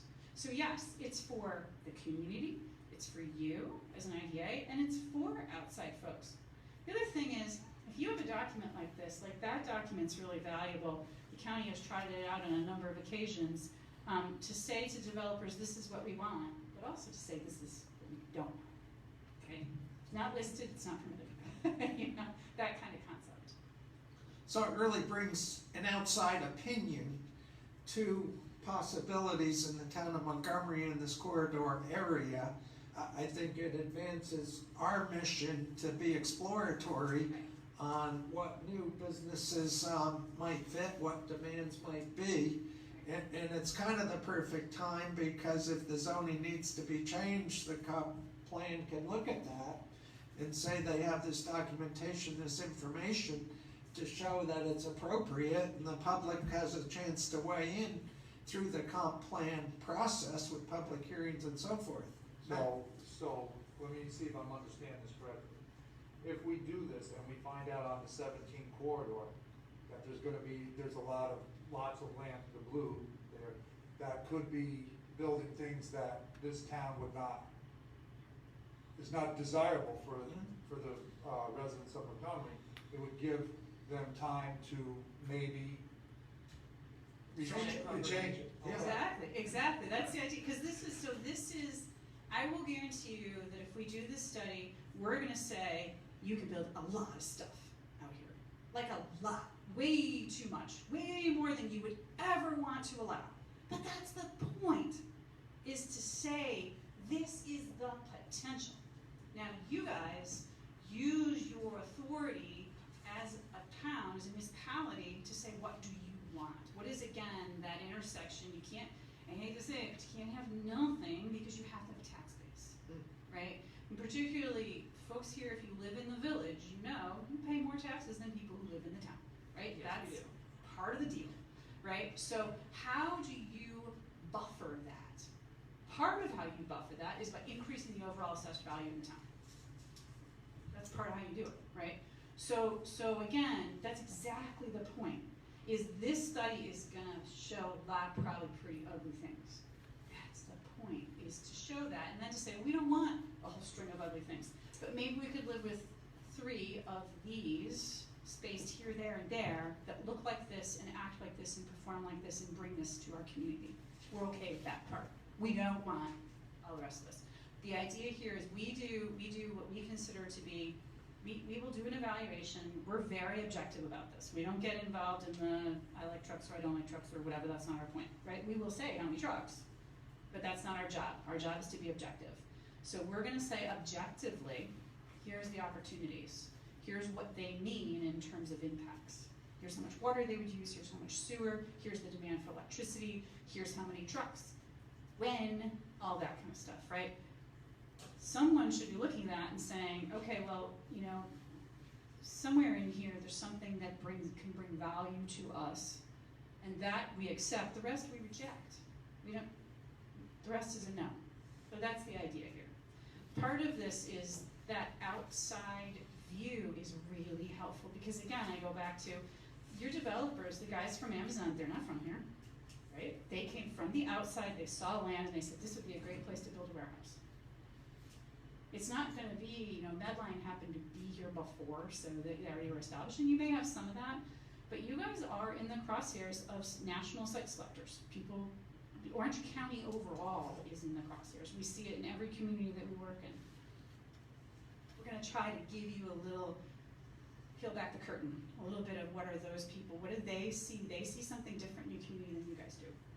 But it's that, there's not power in knowledge. That's the idea. Let me just ask one more thing Sure. to you, Jeff. If we move forward on this, she completes the study, hands it to us, what do we do with it from here? Well, we're gonna share it with the Comprehensive Plan Committee. I would hope it would give us and Connor some guidance on, we like what was found with a particular business, go find someone who's gonna fulfill that and come to the town. But isn't it, help me out a little bit, but wouldn't the planning board and the town supervisor have purview over it? I mean, what if they reject it? Yeah, well, again, this says, it's a study. It doesn't have land use force, it doesn't. I can't speak whether they will or wouldn't. I'm just asking. So, but what a lot of times what does happen is, so, you have town that has water and sewer systems, right? Part So of it, s- very. Yeah, understood. So, but say, I mean, the water system kind of goes out in this, you know, sort of fluffy direction. But say someone said, okay, and I think you and I had a conversation about water, right? So, say that someone says, okay, this location is appropriate for large scale development of some kind, whatever it might be, housing or mixed use or whatever, pick a thing. Maybe the town says, okay, now I have a study that I can go leverage to go to the state to get grant money to drag a water line out there to help. It never pays for all of it, but maybe in partnership with a developer, maybe the state pays for 50%, the developer pays for 50%, you now have public infrastructure that you now pay for, that you benefit from. So usually these studies they have many roles, right? They do go to the municipality, because you guys are 98, you guys don't do water and sewer lines, right? The town does. So the town uses it for that purpose. You guys may choose, or the town or the county may choose to use it again to go do, say you want to do some kind of a more intensive environmental study on something, go get a grant. Use this thing as get a grant, you gotta have a plan. There's your plan. Go use it to get a grant. Say I want to do an intensive environmental study of whatever. Maybe you say, I wanna go get a grant to do a full-scale access management corridor on Route 17K for transportation. So you leverage this thing. It'll get remade and reused over, and little chunks of it'll go off into the world and serve different purposes. But that's the idea of these things. They become really valuable. They become really useful. I would envision that this will end up being an appendix to your comprehensive plan, because it's, again, informing the process. It's not that everybody goes, oh yeah, this is wonderful.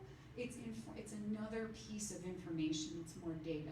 So my experience is these kinds of reports get used at all levels, right?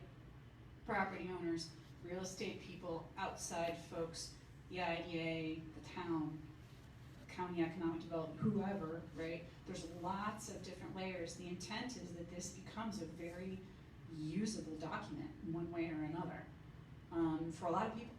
Yeah, it should show value. Yeah, exactly. Or there's no point in doing it. Don't do it. And the town board and the comp plan and the planning board are all gonna play a role.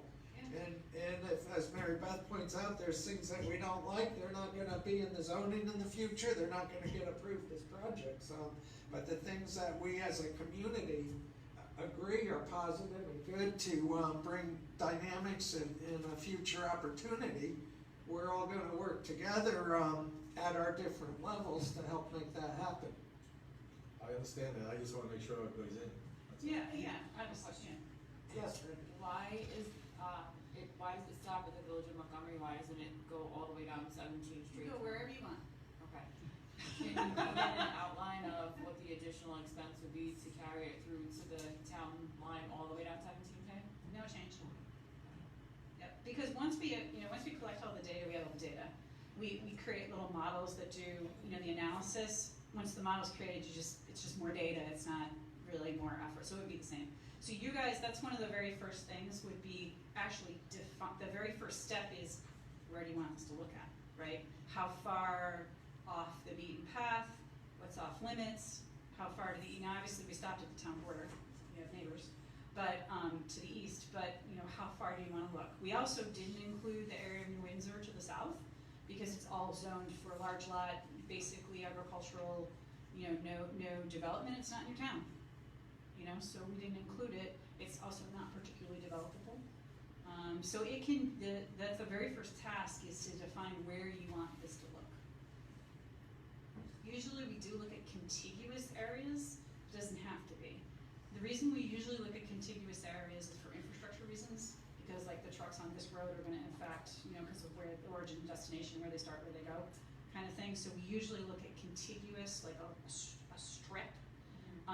It's sort of a matter of how high and how far, and that's again for infrastructure purposes, but if there's some parcel that is of great interest, can add that to look at that as well. I would like to see it go straight through the village all the way to the end of town on the opposite side of West side. 17K. Because the trucks do, and that's an issue, has been an issue in a lot of these developments, is that the trucks do come through the village. So I'd like to see if we're developing this side, what else can we put on that side? Because they already come through to get on 17.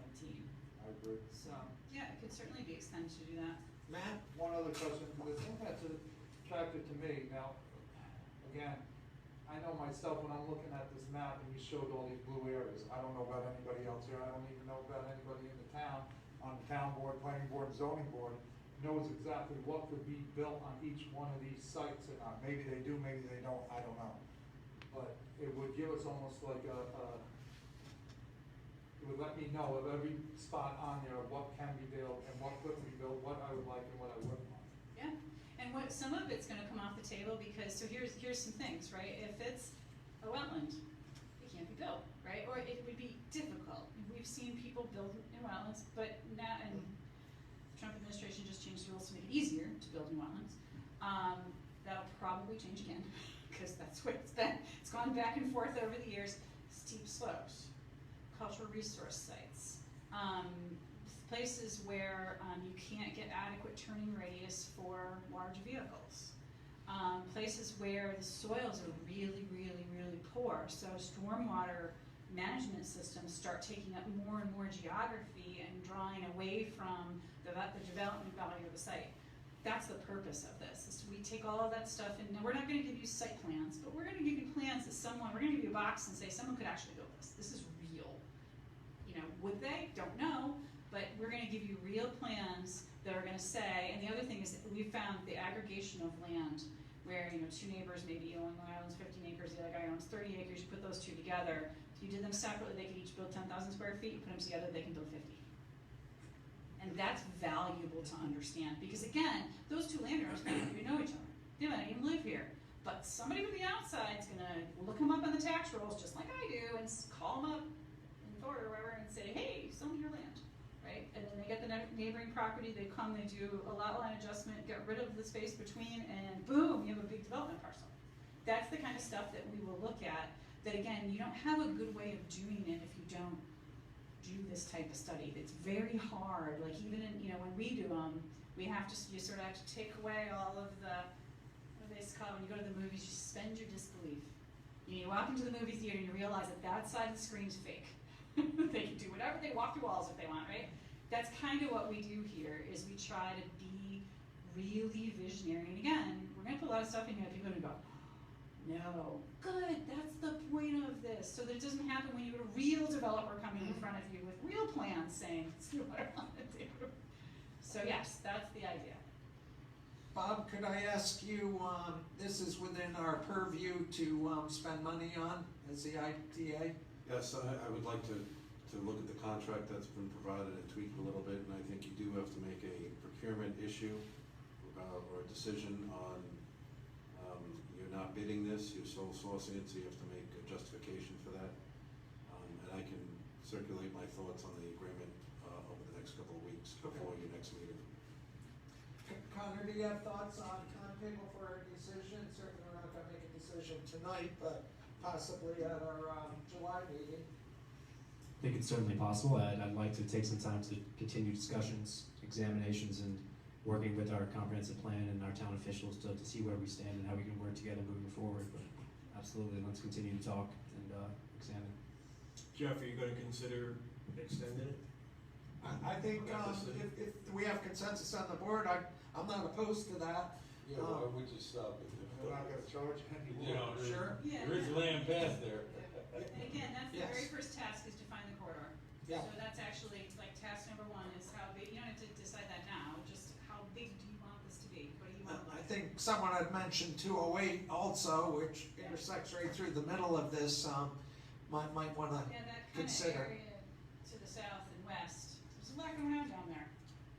Yes. Happy, you know, and it's also got infrastructure, which will support development, so, sure, yeah, absolutely. Any last questions for Mary Beth tonight? Thanks for answering mine. Yeah. And I'm happy to, you know, Connor knows he calls me quite frequently. I'm happy to talk to anybody, answer any questions, come to another meeting, meet with the town, whoever. Because again, this would be the first time you'd be doing a study like this in the community. So I understand that it's, you've got a lot going, you guys have a lot going on down here. So there's a lot happening. So I can't help, I have to say, I'm looking at the seal of the town and it says Transportation Hub of the Northeast. That's why there's so much interest in your community. It's controversial. It says established 1788, so probably has been fun. All right, thank you all. Thank you so much, good job. Mary Beth. Our last item of business tonight is the small business support, and I'm gonna ask Connor to do a broad overview of that support. Connor? So as we know by now, the governor has signed the loans and grants bill authorizing IDAs to give out small loans and grants to businesses within the community and also nonprofits with less than 50 employees. We have since formed a small business committee to examine our policies, our internal processes, and as of now, we're working to have an application section of the website functional as soon as possible. So I'm working with Volume 8, our local company that does our website and our emails, to make this section of the site functional, very user-friendly, very easy to use for businesses and nonprofits that seek to apply for grants. There's also a first draft of the application currently in the works, but New York State EDC will provide a template for an application soon, which I believe could be very useful for our efforts and many IDA's efforts in this program. There's also a free webinar on the program from 10:30 to 12 tomorrow, hosted by New York State EDC again. And if you can't watch it tomorrow, it's going to be archived on their website. So the Small Business Committee will continue to deliberate and work to kind of flesh out the fine details of the loans and grants of the program, and also waiting on New York State EDC to release this template for us to use, eventually post this application on the news section of our website. You gonna send us an email on that to get into that webinar? Absolutely, yeah, I can, sure. I'll send the board, all the board members, kind of the invite. It's free to join. You just put your name and email in, and 10:30 to 12, it's a free webinar. And it could be useful. Jeff, as me and you talked earlier this morning about, are we gonna entertain the loan aspect of this, or how are we gonna do that? I mean, that's a lot of work involved on the loan aspect. Yes, and How are they we gonna do that? talked about it a little bit in the virtual training by the New York EDC, but Connor's looking into that. Yes, and correct me if I'm wrong, Bob, but we don't necessarily have to offer the loans.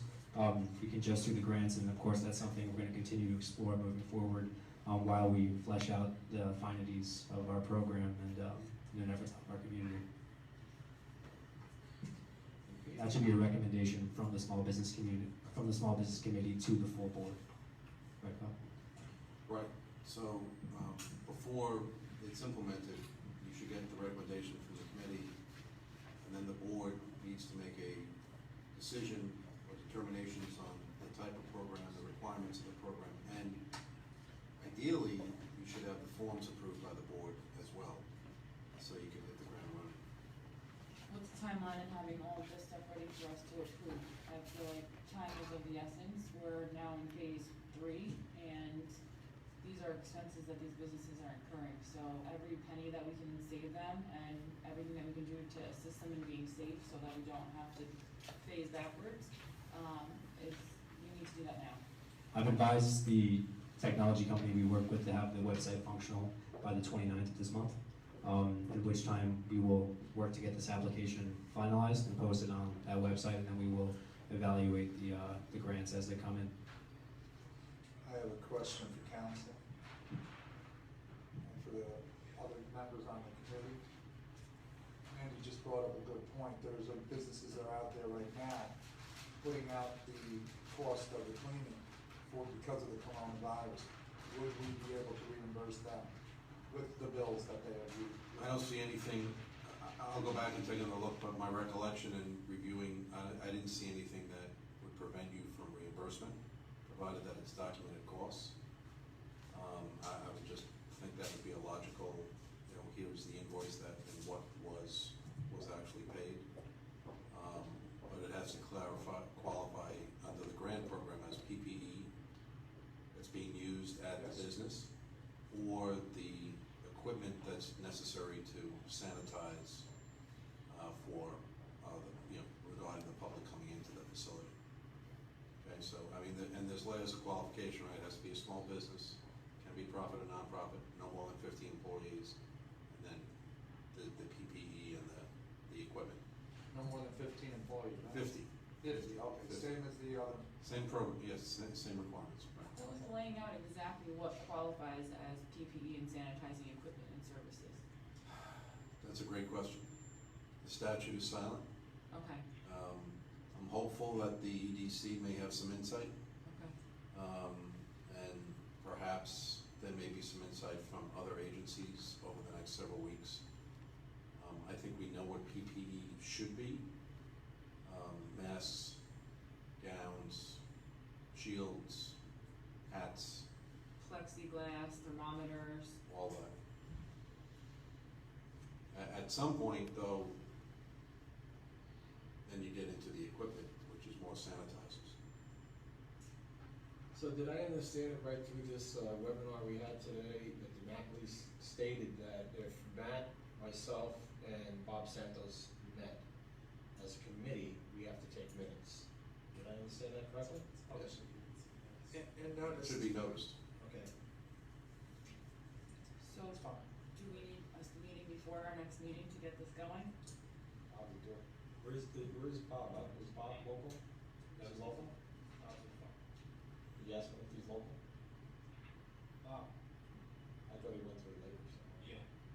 You're currently in the Hamptons, right? Up downstate?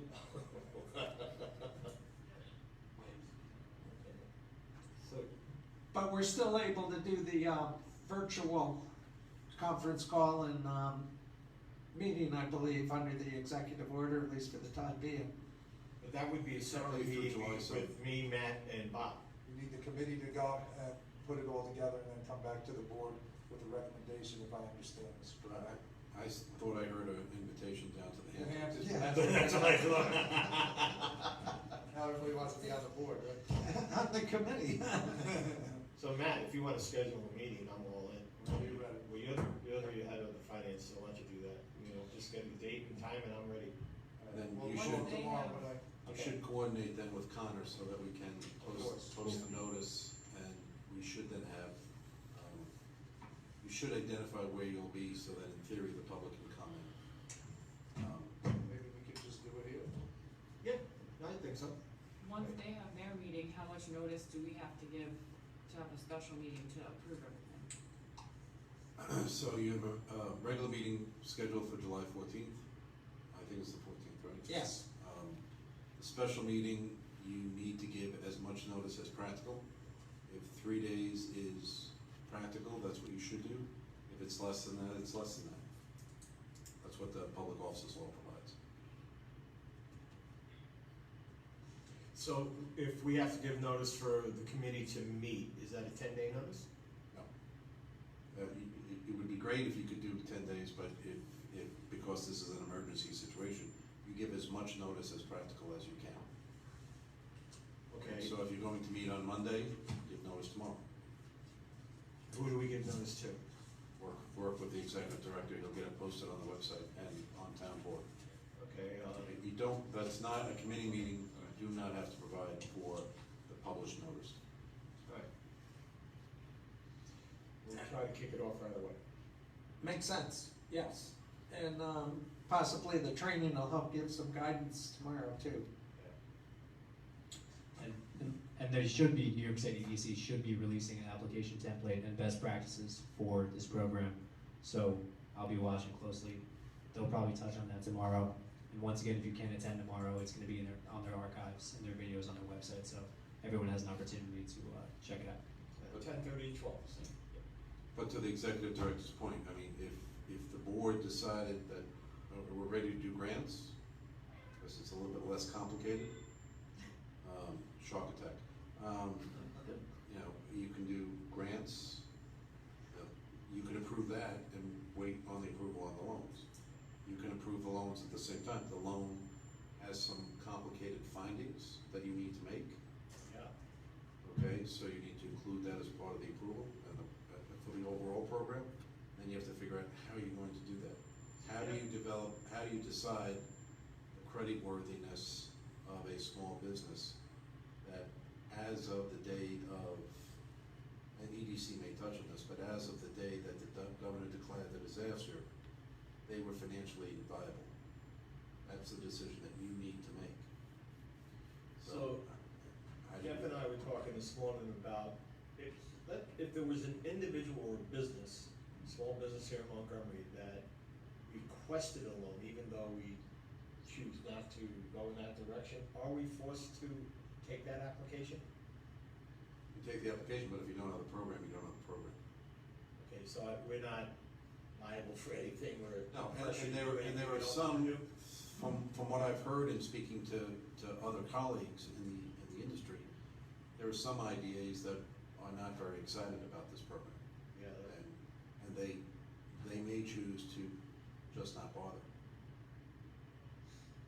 And some of those IDAs have the sales tax program that we've talked about, that provides sales tax exemptions to companies that are producing PPE in their community, talked and about that today. they believe that that's sufficient. Other IDAs are jumping up and down to get started, so Yeah. it's a mixed bag across the state.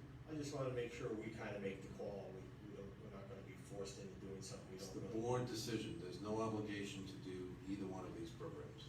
Okay, you have to make a determination that this is in the best interest of the town, and then how you're going to do it.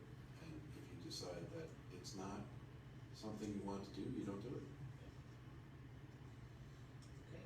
Anything else on the small business report? And as was stated in the context of the meeting, our next scheduled meeting is July 14th at 5:30, right? I thought we were gonna look at it earlier, no? I think we need to have some more discussion about that. Randy, you had an idea to maybe do a survey on the website to see what works for people in the community. Bob, I don't know if you're thinking the executive order timetable will be extended. I heard today it was July 6th ending date as sits now. Well, I think it technically July 7th, but, Oh, okay. but right now, that's the end. The disaster's still occurring, but phases, I think this county's in phase 3, going into 4, so as of now, I think we have to assume that a week from Monday, these types of meetings can't occur anymore, we have to meet in person. I think you were suggesting, Matt, to do a regularly earlier time in the afternoon, like 3 or 4. If we could. Does that work for board members? No time is more or less convenient for me. Okay. It is, you know, it is what it is, but I just feel like if people, you know, and I've sat in those seats and complained about the times, if we at least put out some sort of survey as to what time they want, if 3 people answer it, then that's your answer, we're gonna do what's convenient for us, because we have to be here. If we had, you know, an astounding, we all wanna come and we wanna come at 7 PM, I mean, we kinda have to take that into consideration. I just would like some feedback instead of people just being unhappy with our choice, and give us some input. I will note, if it helps the board, that if you look at IDAs across the state, the time runs the gamut. There are some IDAs that meet at 9 o'clock, 10 o'clock in the morning, some at 11:15. To be clear, I like the 3 PM. Some meet at 11:15 in the morning, which is kind of, you know, a weird time to do. What time are you suggesting, Mike? Well, I know we did the one at 3 o'clock, the board seemed Yes. to like it. It worked for me, it worked better for me, that's all. Yeah, it does for me. John, I'm flexible. you know, you're not fussy. Anytime. Yeah, okay. Up to you guys, I'll be here. You're yeah. here. Well, that's good. It's Sue, you Bob. here? And I'll be here anytime you tell me to. So. 9 o'clock at night, right? Gee. On the clock. What about Edwin and Bob? Yeah. Well, is it inappropriate to change our meeting time for July 14th? Do we do the survey, or? Can I say something on that? Sure. I think we should stay where we are right now. That was what I was originally Because I don't thinking. wanna, you know, but maybe for the future we could, but Yeah, right now okay. we're set, so, Yeah. that's my opinion, So wait, what time does that mean? 5:30. Okay. So why'd you ask?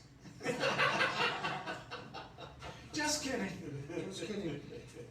Any other business to come before us tonight? So we did run into some trouble kind of for registration for our New York State EDC event. We needed a credit card, and we currently don't have one. So we were able to get an invoice, but it could be something to consider moving forward, just to make simple kind of purchases, registration for seminars, services for taking minutes that the town currently uses. But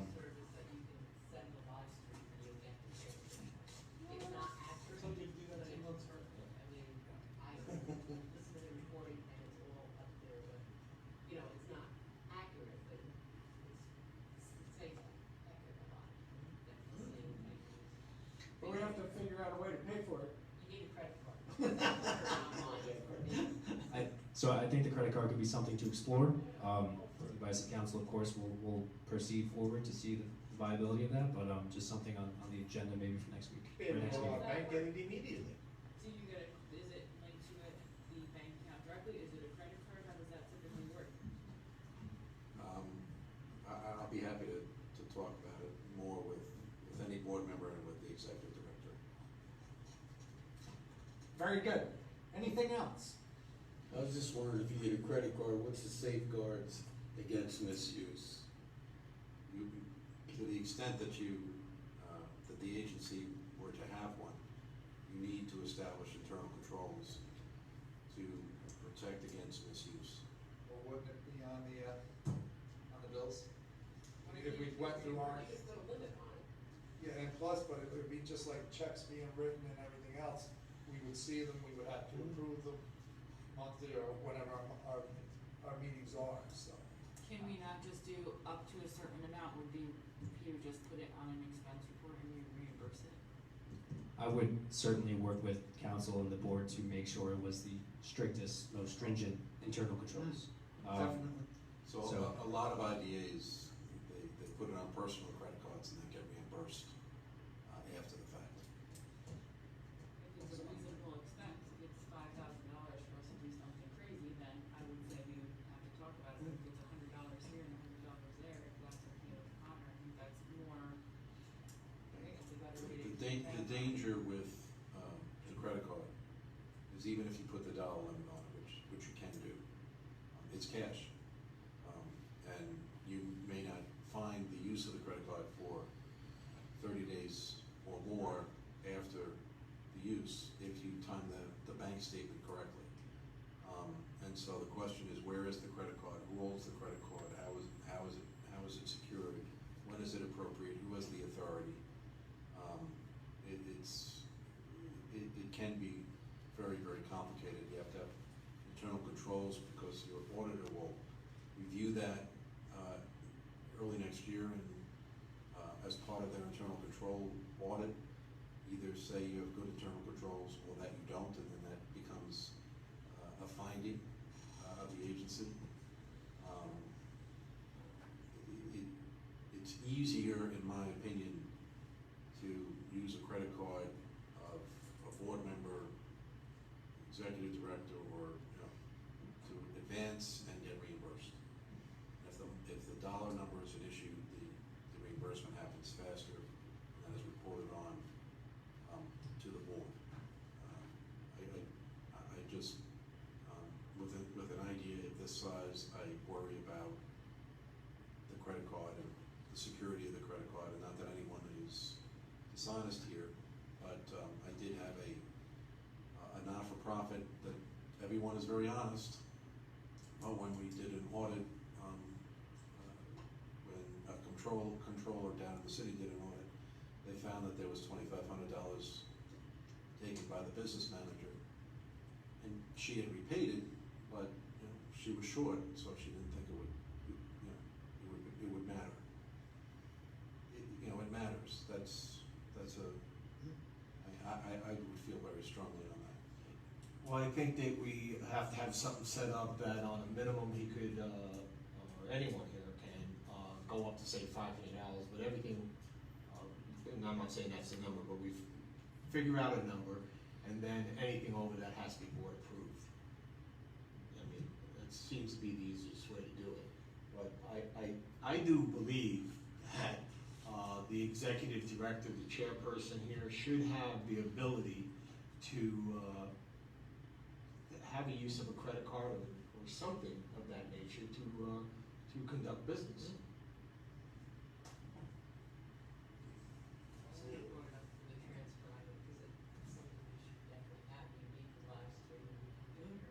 Sure.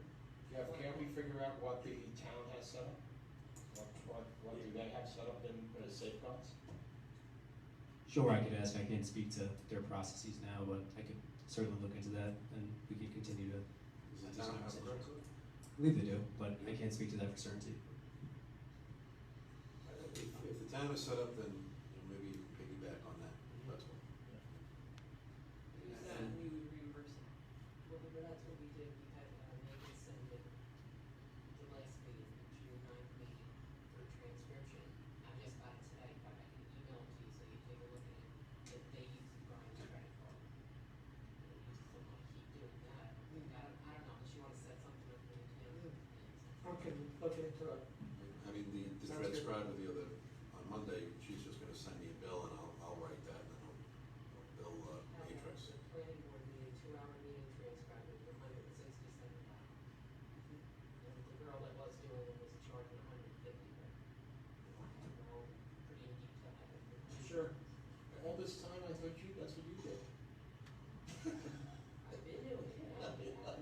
Sue's been doing the Yeah, IDA. Super so. Sue. Catch up on it. Yeah, good. Very good. Is there a motion to adjourn? I make that motion. By John Dixon, second. I'll second. By Randy Green. All in favor, please say aye. Aye. Opposed? Motion carried. We're adjourned. Thank you, everybody. Thank you, Jordan.